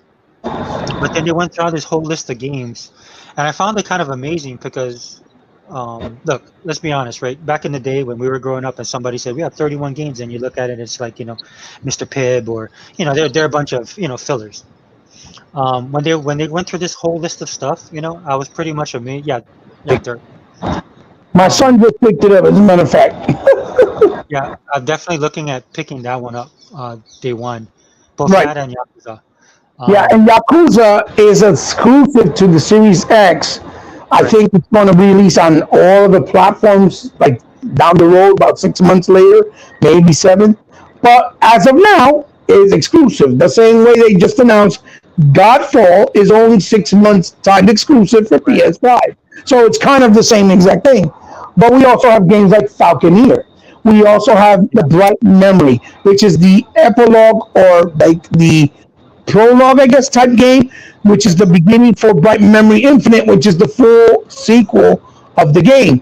The word is that the game's about 2 to 3 hours long, but again, it's only $8, and it's only playable on Xbox Series X and S. It's utilizing the power and the features of the next gen consoles. It's only been on beta form in PC all this time.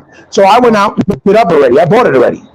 well, so that's what I'm saying too. It's just like you couple. So I didn't realize. So some of the games, of course. So you got to factor this in, right? You get all these games that are coming out, a couple Mm-hmm. right, new IPs. Um, you also got to factor in that you're gonna have Game Pass. I mean, I'm an Xbox guy, so maybe I'm in the minority here or whatever. But I'm the first game that I'm probably gonna play on my Series X and S is Rise: Son of Rome, just to see how it looks. Right, right. Me too. I'm very So, curious. Yeah. right. So and then Sunset Overdrive probably. So you're gonna have. So my point is, there's not when you pick this console up, there's something for you to do. If you have Game Pass, Yeah. you have Exactly. backward compatibility, you have these new games that are coming out that you could do. I said this in my last video that I did. I'm not trying to plug my station, but I say this. I said this in my last video. When I hear people tell me these kind of things, that Xbox has no games or the launch lineup is horrible and all this kind of stuff, to me that is like an indicator. It's like a litmus test that tells me that you're not a gamer. Right. Right. Or And I'm at not least, saying because or you at don't least like you're acting like you're wanting. You're really biased to one console. Right. Right. right. And it's not for me to say that you have to like Xbox or like their games, but just the simple fact that a gamer just likes games. Right. Mm-hmm. So Exactly. no matter what the situation, they should at least pique your interest, Well, at least a little bit. And the look at all the. variety of which that We're the not even games, we're not even talking about the independent games taking forever. Like we yeah, have games that came out like the World War Z game, which is not a AAA, but it's a $15 title. It looks like it has some type of quality to it. You can actually play it. It looks like it's going to be in the vein of like a third person form, maybe like Silent Hill style, or even Gears, the way they set it up. So it still catches your interest. You have games like smaller things like the Nine Monkeys of the Shaolin that just came out. You have a lot of options, even in the indie space, that are games that will fill in the void until you get the AAA. So well, it's not that's like you but that's the scary thing about what's going on now, dude. We know this, right? This is how we came up. right. We were in the electronics boutiques buying those $2 games, and a lot of times those things were garbage. Yes. But we wanted to try them, right? Yeah. We wanted to At least experience. the stuff now is not garbage. Right. Right. I get exactly what Yeah, you're. it's not only is it not garbage, and a lot of it is just like playing Streets of Rage, the new Streets of Rage that you can play. Yes. And then what's the one they just released? They just oh my gosh, I'm sorry. Which one? Um, I can't Beat think 'em of up? it. No, there's a game that just came out that I'm sorry, I have to think about it later. But there's just so many games that are coming out that are quality, you know, Mm-hmm. or there's just something. There's something for everybody, is what I'm trying to say.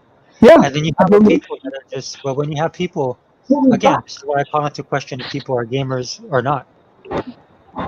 Well, I play this, man. I play this.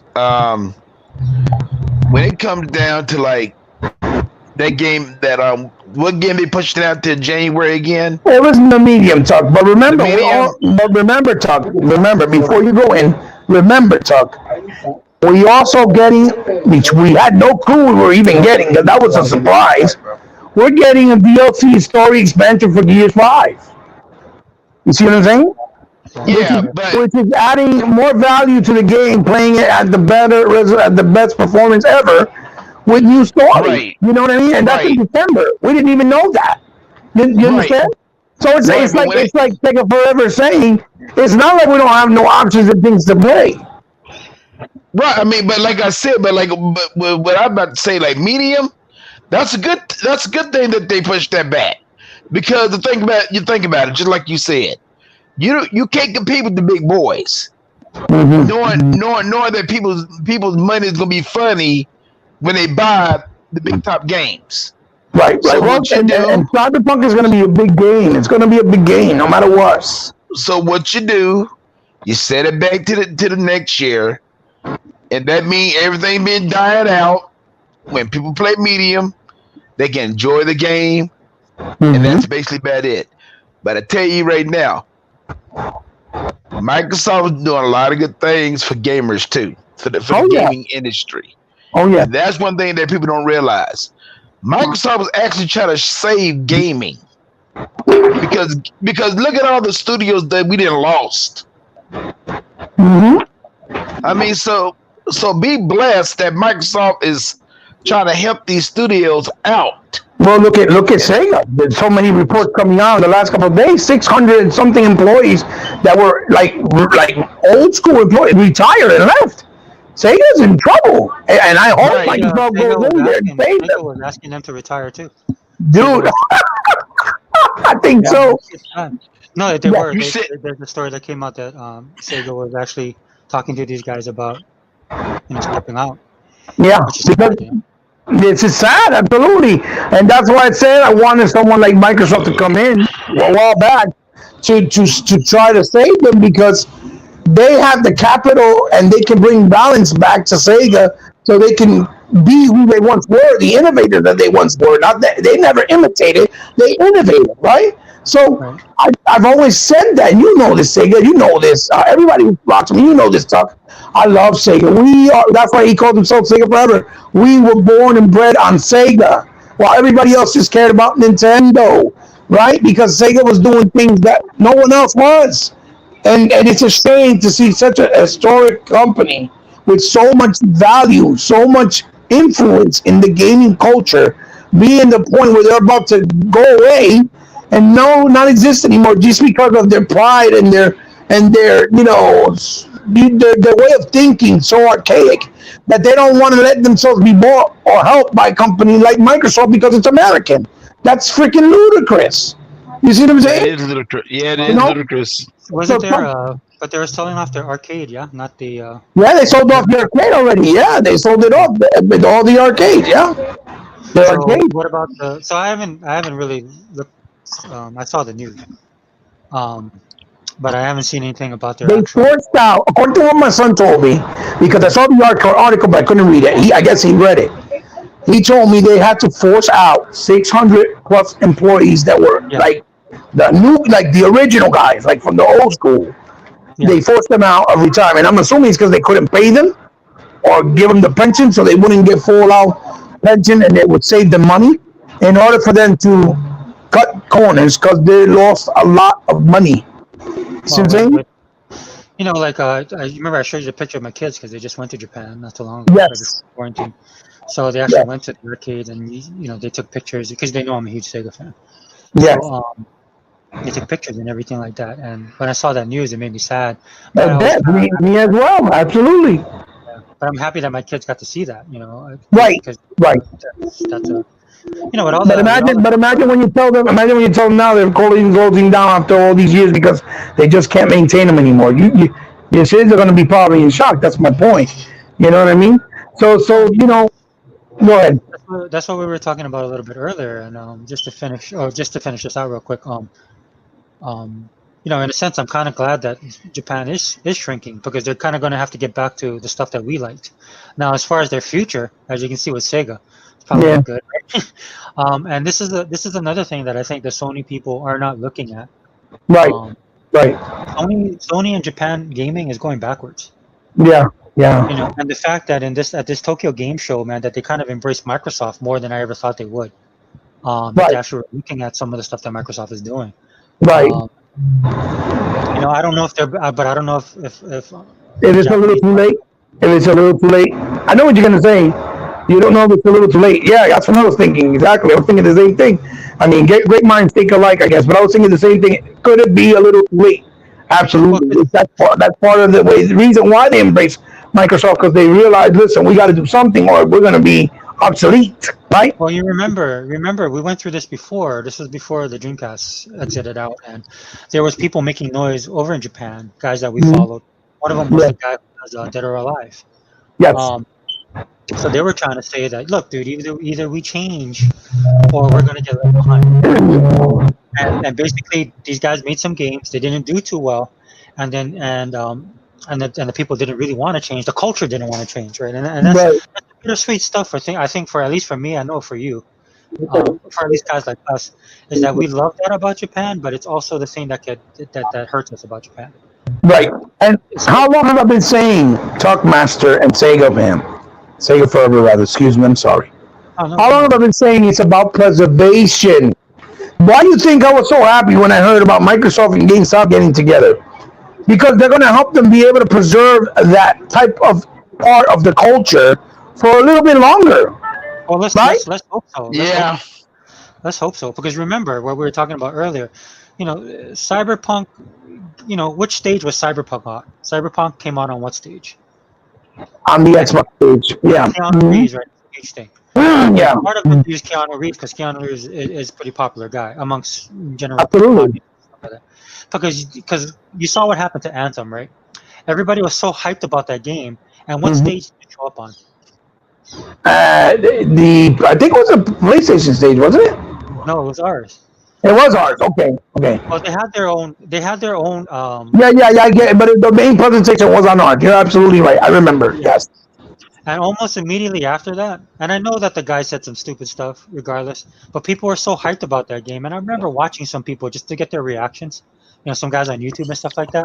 Mm-hmm. Like one guy, he was watching. He goes, "Oh man, I'm so hyped. This game looks so amazing. Oh, but I have to buy an Xbox."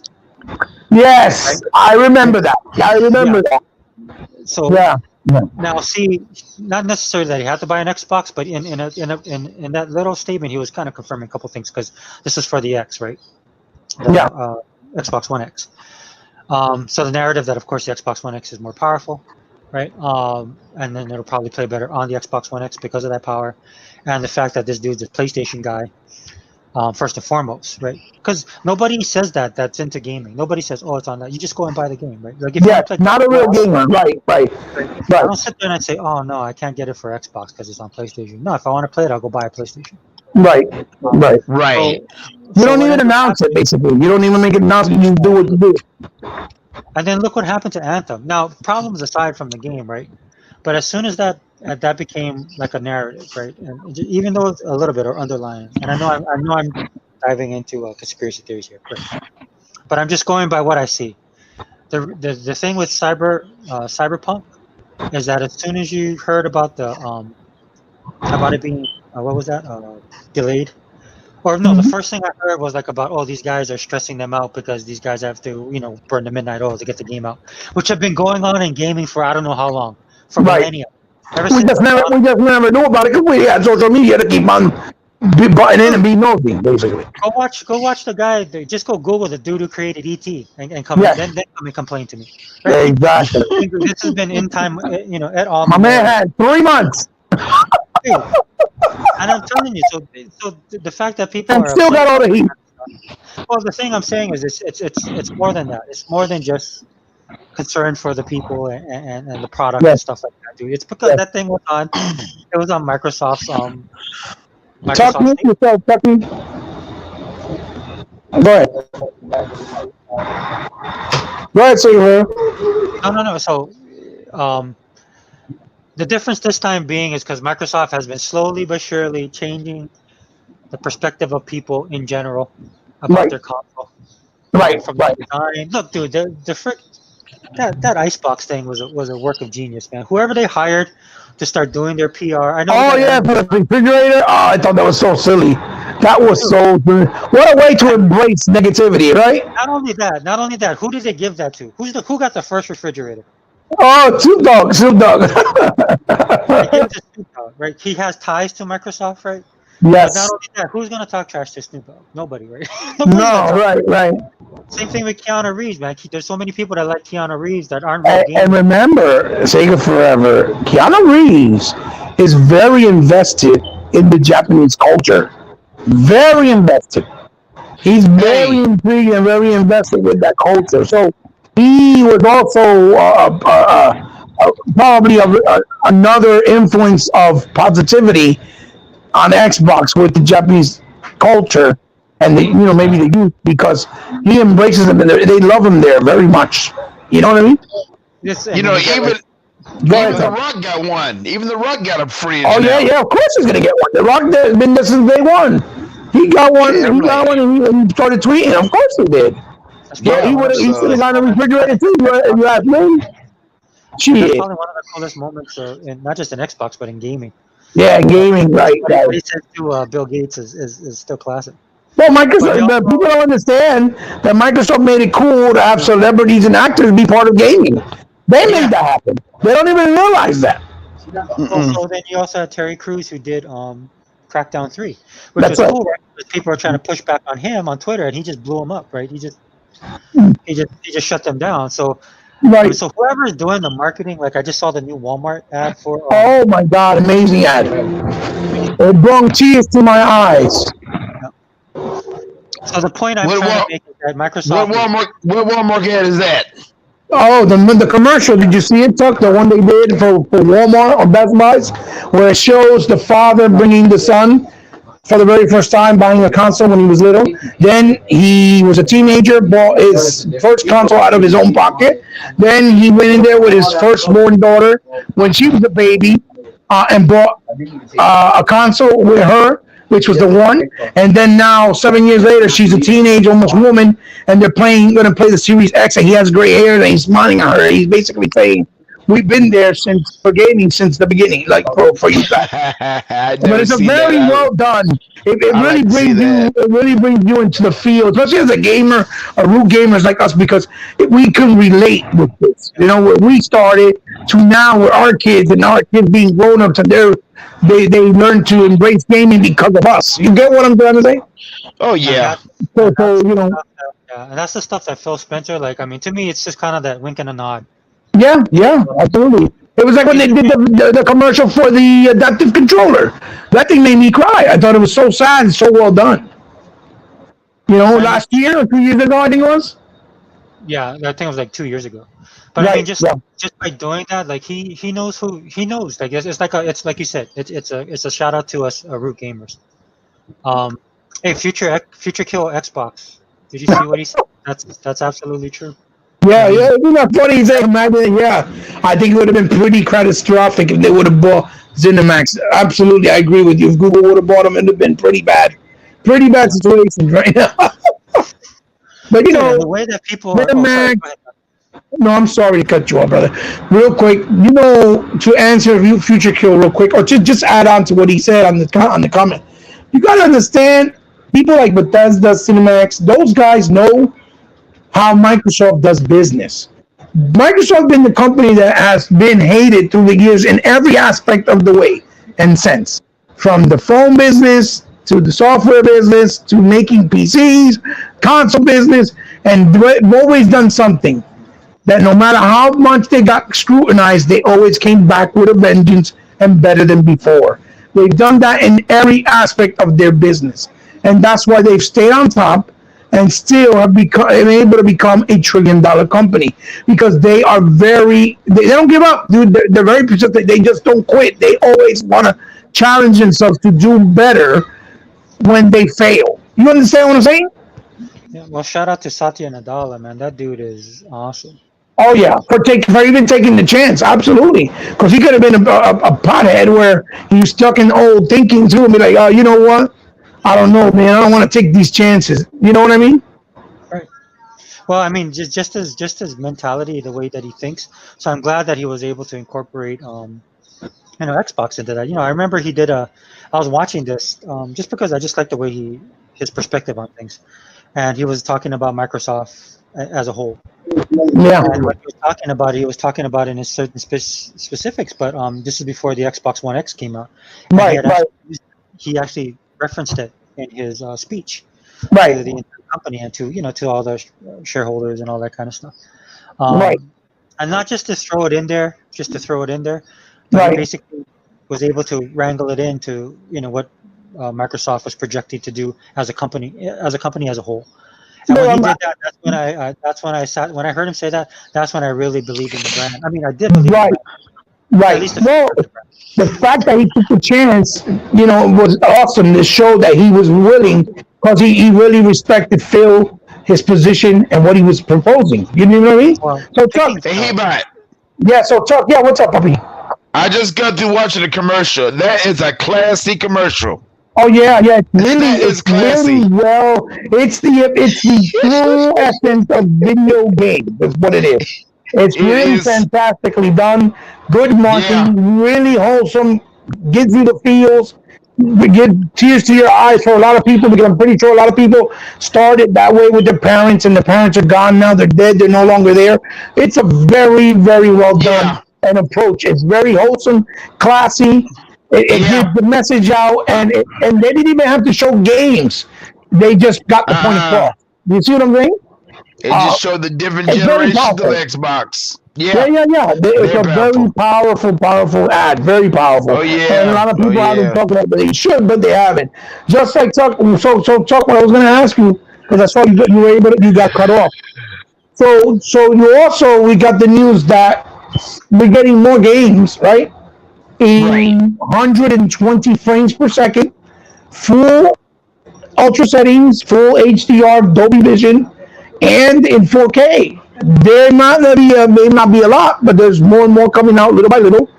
And things like Rogue Squadron, things like Ori and the Will of the Wisp, things like the Master Chief Collection. And that's a good thing because it's again to the point that I said, Microsoft moves that new technology and innovations forward because now this is making you going to make people get want, right, to jump forward to get a better TV or to get a better receiver that supports that HDMI 2.1 with the 120 refresh rate. You see what I'm saying?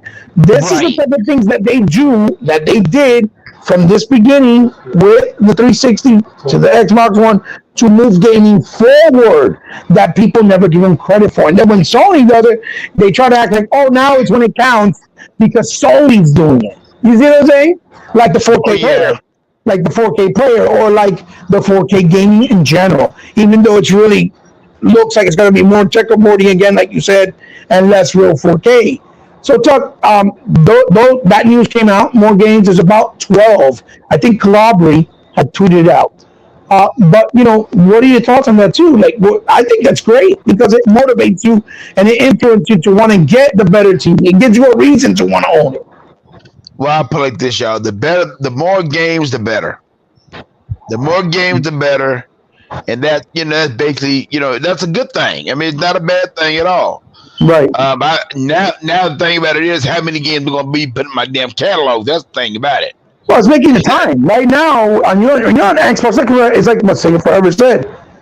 When you're on Xbox, it's really about having time because Right. whether they may not have the strongest AAA exclusive launch lineup, right? Because that's the real way to say it. The real a real heavy, right?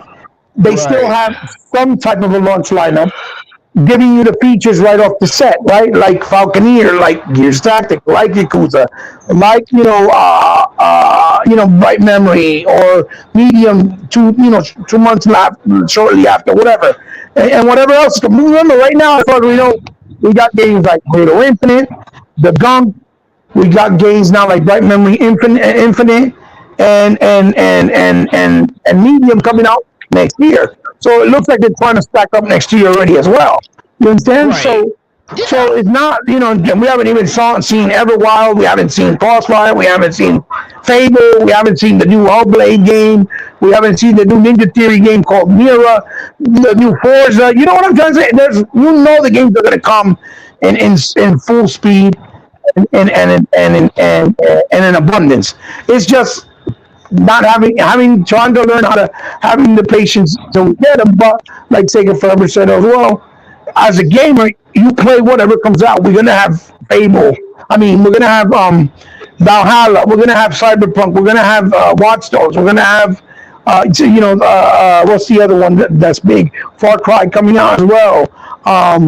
We have big titles coming out, so it's not like there's nothing to fill it in on top of everything else, like the indies and those little gems that come out secretively. And people that say, "Oh no, it's nothing there," when we're gonna have the best versions, plus the backwards compatibility, because I know no one has finished their entire catalog for Xbox One, 360, or even OG. To be honest, there's games that OG I never even got to finish and play. So I know that applies to many of us. Because time is not of the essence. We don't have enough time in the world to play all the games. That's just a fact. So to say that no, there's nothing to play, it's really, really irresponsible comment to say, right? To be honest, Right. that's It's not to be, asinine what it is. right. It is asinine, but I'm trying to make it sound better and cleaner because unlike other people that have no class, like an IGN, I'm very classy. I don't want to be seen as the unclassy guy. So Yeah. it's very irresponsible of an outlet like IGN that's supposed to be professionals to state it in that form. So Hebot is here, and we got next with his brothers to state it in a more appropriate and mandate way. So it's inappropriate, okay, to say the least, and irresponsible in a lot of ways. So again, um, what are your thoughts on that? About the announcements that more and more are coming out with those type of next gen level features on consoles like 120 at 4K? What do you think about that, Sega Forever? What are your thoughts on that? Yeah, I think it's good. I mean, and the way Microsoft has been doing it, um, look, it's always you get more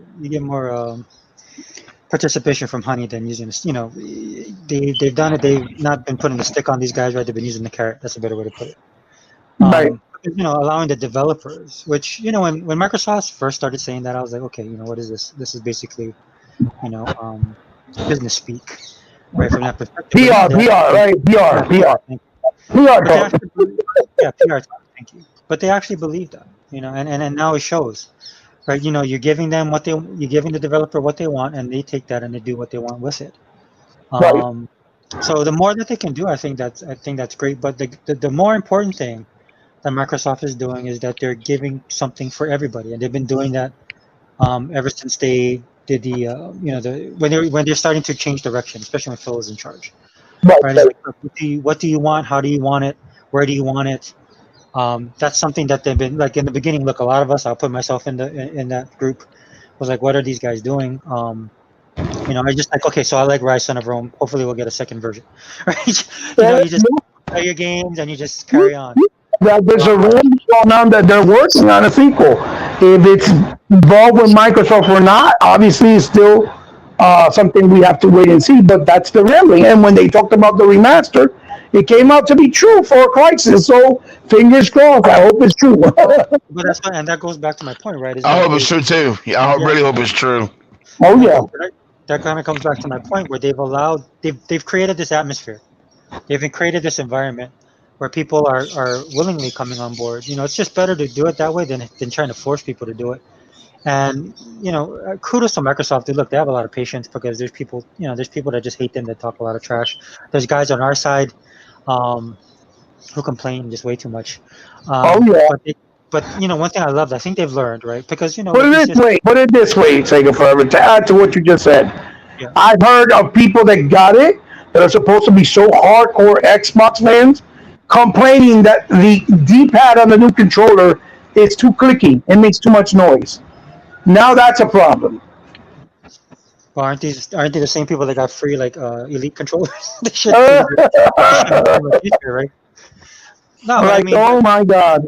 but that's what I think Microsoft has learned, and I hope they continue to do this. Look, I complain with the best of them, right? But the thing that really has helped Microsoft is their consistency, because you can't listen to, like, look, we have haters and we have people talking trash right now, when we do these videos and stuff like that, right? Right now in the podcast, we have people talking trash. Yeah, absolutely. And you can't go by those people, right? You just gotta look. You see what works, you forge a path, and you stick on that path. You adjust when you need to, and that's what they've been doing, and that's why they're in the position they're in. That's why we're in the position as the guys who actually play their games and likes their system, Right. and them as a company where they are now. And I thought that was really smart of them to do that. That they continue to, because like you just said, AAA games and stuff. What does that mean anymore? Like when we were Right. growing Right. up, we knew what a AAA game was or a AA game, right? We knew what a Right. quality game was, right? Yeah, It's we usually just played the game. Right. right. It's the game that usually pushes the system. It shows the feature of that certain system, and it was the console seller for that system. Right. Right. Mhm. But I think that eventually we're gonna have to change that.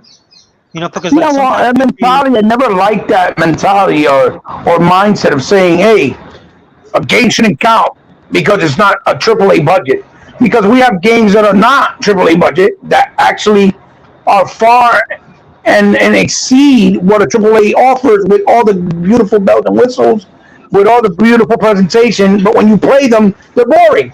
And then when you play these smaller games, you have so much fun, you don't want to put the game down. well, And, what's and, so and one of those spoiled? games that everybody touted, and they can't deny it, was Tetris Effect this generation, right? And, Yeah. and Tetris Effect is an old ass IP with a new take on it.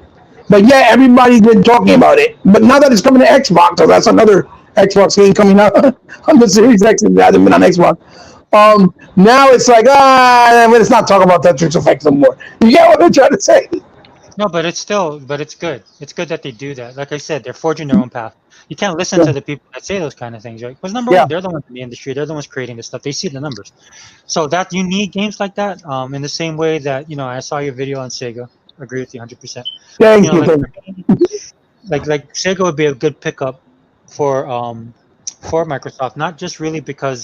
Not only because of the games they have, like everybody will Jet Set Radio, all this kind of stuff. You can make the new games, new versions, and stuff like that. But for me, a game like Choo Choo Rocket or Yeah. Toe Jam and Earl, um, some of the older titles that they had, those quick games that you can shove in Game Pass, right? Right. And then you can update them because we have like Streets of Rage 4, and we have some of these games that they've taken in, and the Monster, what is it? Monster Boy, right? But I can't name it. Oh, Wonder Boy Mongo. Yeah. I know you know. Yeah. But I can't remember the official title. Or you take a game like Cuphead, right? And take that genre and then you just kind of turn it on its head. So you could do that, and that would fill two things, right? Number one, it would be great for us because we're Sega guys. That's number one. That's most important. And number two, Right. it would be good for their service, right? It would give them even more content. And so I only say that because you mentioned Tetris. Because Right. look, you might not like Tetris, or you might think it's stupid and it's old and stuff like that. But there's going to be somebody that's going to like playing that game, and it's Right. built in a Right. party type of game atmosphere, right? Which Microsoft has been doing good with lately. Well, it also gives you room. It gives you room to play around with other things, and give you more time to polish up those AAAs that are people yearning for, that people want. And when they finally come out, they're more impactful because people are going to go and resonate. Well, I want to play this. I've been waiting this for a long time. But at the same time, they're being busy with other stuff. So, hey, Well, look, I'll be 100%. honest with you. I'll be honest with you and tell you this much, right? And I hate to say this, but I'll just be honest with you. There's sometimes that when I play a game, I'm like, oh, good, I don't like it. Right. Because that's how bad it is. I mean, I'm not being facetious, dude. I'm being serious. It's just like I was playing one game and I was like, I thought it was really cool, innovative, and stuff like that. But I want to get back to Undermine, So Right. it's there's sometimes I find myself doing that because that's how much That's the girth of how much games that we have at our disposal right now. And the way that Game Pass works, the way everything works, it's just so easy to access everything, right? Right. That's why, again, going back to my point, what is the point of a AAA game? And I'm not saying that we shouldn't have AAA games. I'm not against AAA games.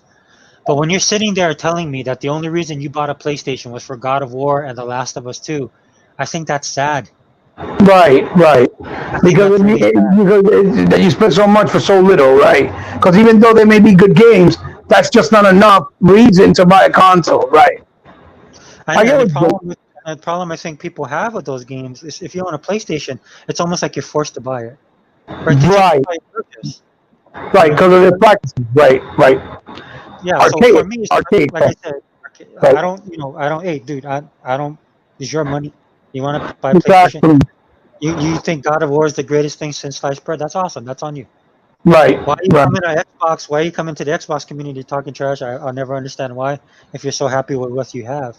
But Well, obviously, the whole point of it is that they're so happy with it, they wouldn't have to even come. Do we go to their podcast and troll them? Oh my God of War sucks. No, because we don't worry about that. yeah, because like me, I have no interest in playing. That's why I don't own a PlayStation. There's really nothing of interest on For PlayStation. you. Right. I get it. Like for example, Near Automata. Love the game. I think it's awesome. I was like, wow, man, this is a really great game. Is it great enough to me to get involved in PlayStation's ecosystem? Not really. Because I'm already in the Microsoft ecosystem, and even though I might have missed out on Near Automata, I still have a ton of other games that keep me occupied and that I like. Right. Well, it's like I said, the problem with most of the people in the Xbox community is that we worry more about what other companies got, right? And what we have, we completely put it to the side like it's not good enough or it's not, worth the time. And in fact, what we're doing is we're alienating ourselves from great experiences just because we have that mindset, or the ones that are being the crybabies have that mindset, right? Right. Because or we're worried about, but they got this, they got that, but not worried about what we got and they don't got. Like we're buying an Xbox Series X and we're gonna have full compatibility day one with peripherals, with games that are gonna be enhanced, new and old, free of cost, right? We're gonna have the ability to get the console, whether we have the $500 or not, and an option through Xbox All Access. The ability to play all the games, whether we have money to buy the games that are available to buy day one with just Xbox Game Pass, and still buy it later if we choose to, physically, digitally, at a good price, however we choose to, right? These are the type of things, like being able to use a hard drive with our console that we have now and store the older games there and just leave the new ones for the new SSD that actually utilize the power of the SSD. Those are the things that you look for when you buy a console alongside the games. We have games, yes. Are they a whole bunch of plethora of new exclusives? No, but we know they're coming. That's why they made those investments in Bethesda with ZeniMax, right? With companies like with Double Fine, obviously with Ninja Theory. You know what I mean? With Playground Games, with the Initiative. They're doing those big moves because they want to make sure from this point forward there's no empty gap or hole. There's always something there to fill in whatever needs to be filled when it's needed. But obviously that stuff takes time, and we know this, So Chuck, what else you were trying to say before? I didn't mean to cut you off. Okay, well, let me ask you this. Okay, this is what I want to know, because they're gonna have a big event come up Monday. Microsoft gonna have a big event come up Monday. Right. For the launch. And I don't know what. And I don't know what the surprise is gonna be. Right. But let me tell you what I think the surprise might be. Okay. I think for some reason they might have Halo ready. Or release it without the multiplayer. Yeah, it's possible. Or they could release it with the multiplayer. I mean, well, the word around is that they're thinking about releasing the story without the multiplayer because they're planning to do the multiplayer, or they already announced that it's going to be completely free to play, which means they don't have to sell it or release it with the game story mode. You understand? Yeah, I would love to see it. I mean, I would just love to see them release the whole daggone thing. I If that's mean, the only thing they were waiting was AMD, and if they can get this thing out, if they can, I mean, but now if they can't, that ain't gonna bother me none either. right. But Well, I if they mean, can, even if they give an announcement of when it's coming out, right? Like, oh, it's right, next year, it's going to be March or January or whatever.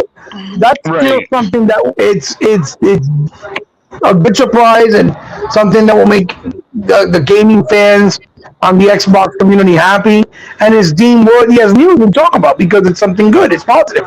So either way, whether it happens or not, even thinking about it in a positive way of I hope it happens is a good thing, because nothing in gaming right now is something negative, especially when we're transitioning to new consoles. But yet they're still trying to find a way to make it like it's negative. You understand what I'm saying? Which right, makes right. no So, sense.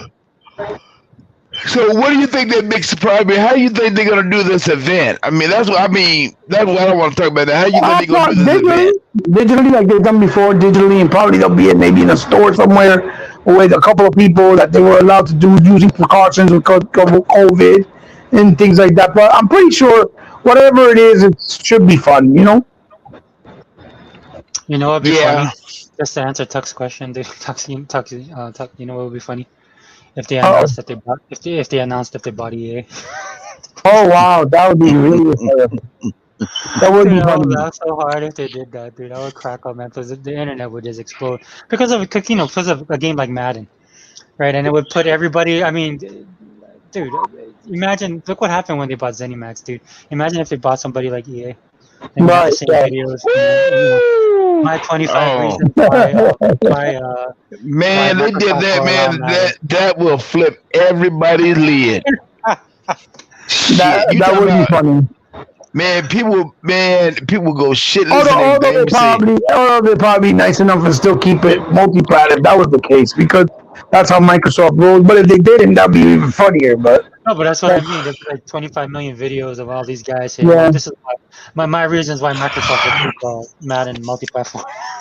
I would love, hey, boy, Microsoft did something like that. I would just love to see the media just they would just shit all over their damn thing. They be saying like, "What the fuck happened?" Oh my lord! I I mean, know, they dude. was That's horrible. I'm sorry I said that, but that's horrible, man. But I would love it, dude. I would just be cracking up. that would be shit. funny. That would be funny. I'll That'd tell be you this, funny dude. as hell right there. I actually watched people that I haven't watched in years, or I haven't watched at all forever. I just get, I just stopped watching them. Right, right. After that announcement, after that ZeniMax purchase, Bethesda's purchase, dude, I was watching everybody. I was watching Podcasts Unlocked. I was Yeah, watching, yeah, yeah, yeah. The meltdown, the meltdown, dude, I even watched the like Randall, meltdown. Boy. I watched like all these dudes just to see what they're saying, man. Just sitting there, just like the meme, man. That dude, you just lay back and just eat popcorn, just just It was listen to funny. what they're saying. That comment statement by Jim Ryan was even funnier, that they should do things more organic because you don't need to, just like Sega Man said, they have Yeah, money. yeah, I heard that was funny. Oh yeah, oh That'd be yeah. That funny. was funny.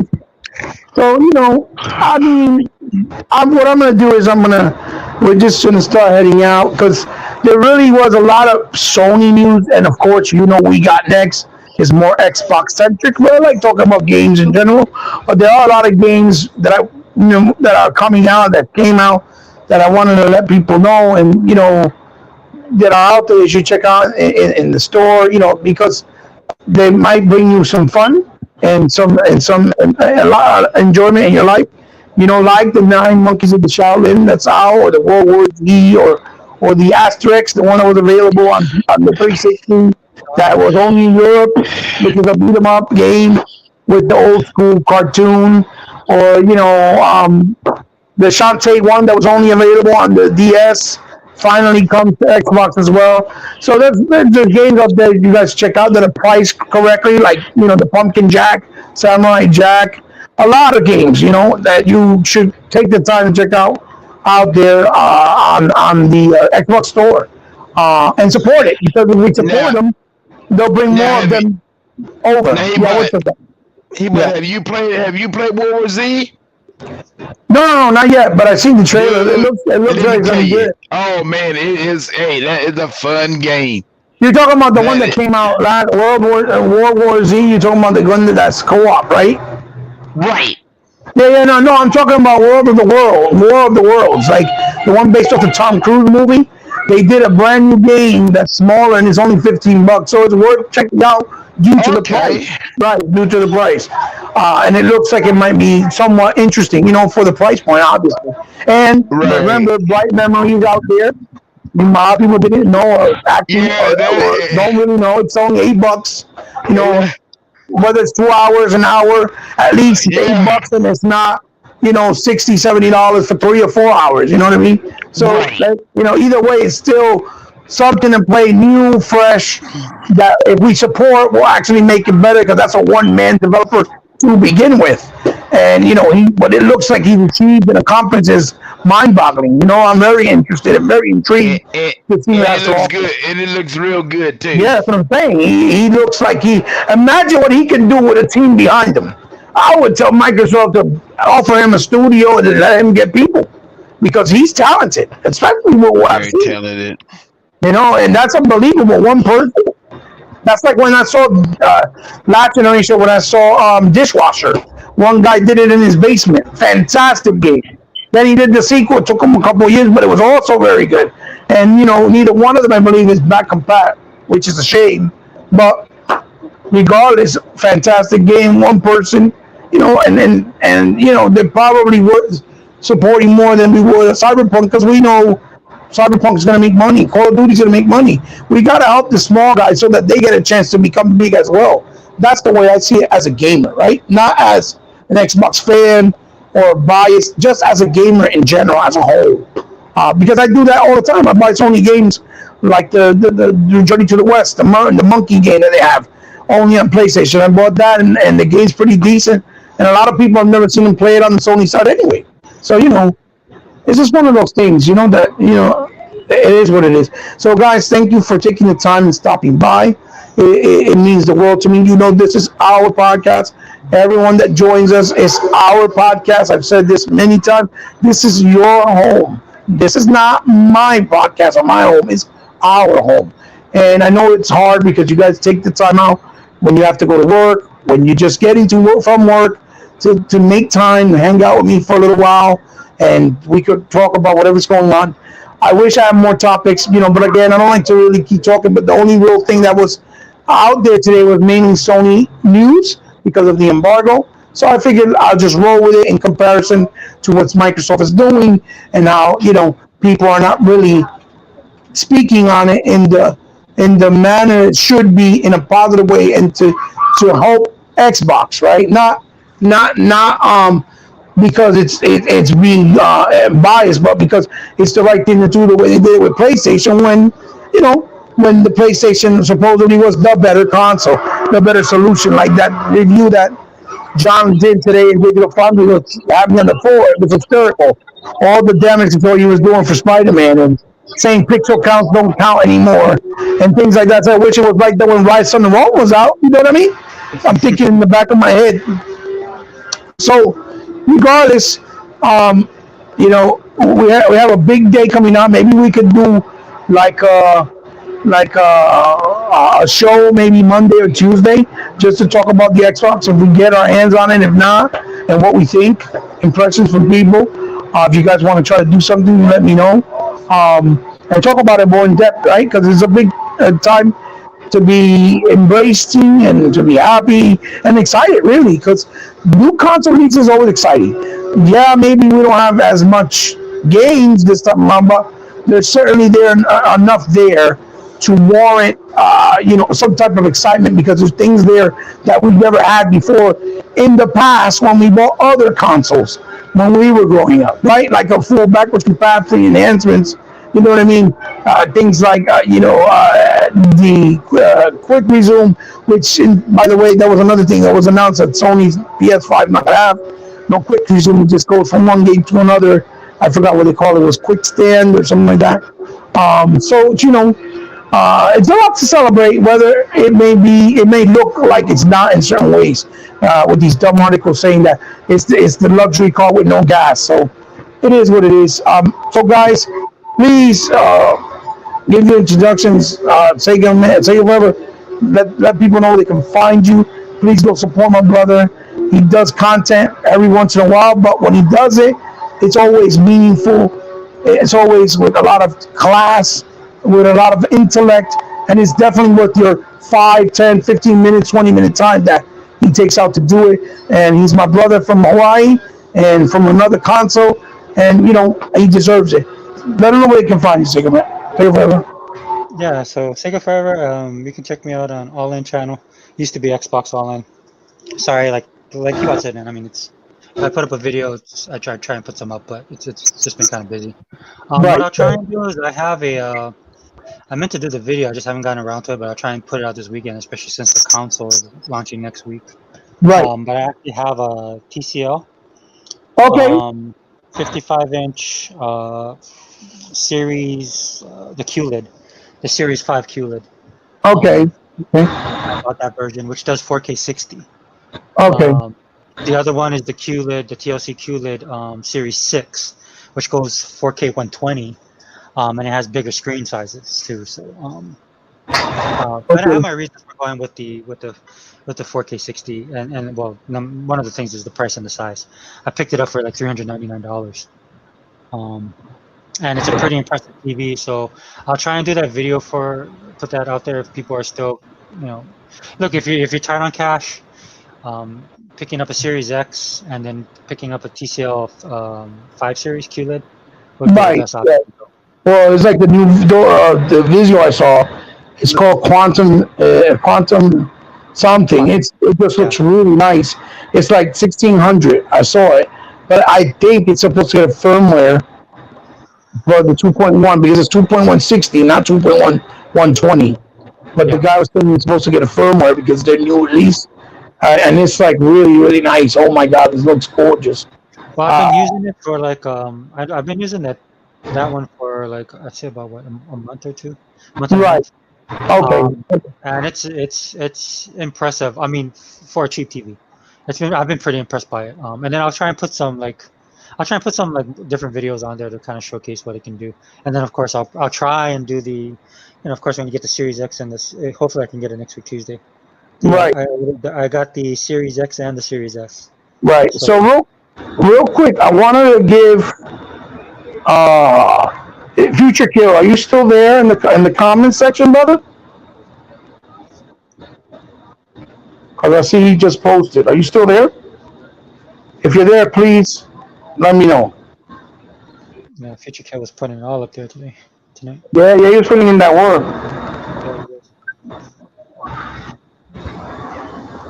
But yeah, so anyway, that's where I'm at. Sorry. Oh, thank you, Kima, for stopping by. Face, thank you, Louis, for stopping by. NS Up.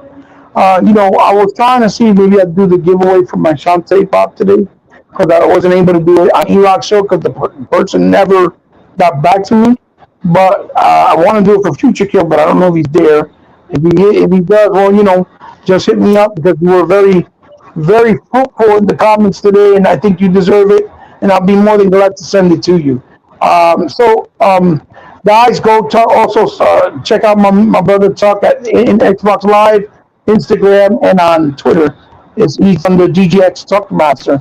And it's been great for you guys to stop by. Love you guys very much. Appreciate you like always. You're part of my family. As always, like I said, that's how I consider you guys. And until the next week on Next, thank you for stopping by. See you on the next one, guys. Bye-bye. All right, later.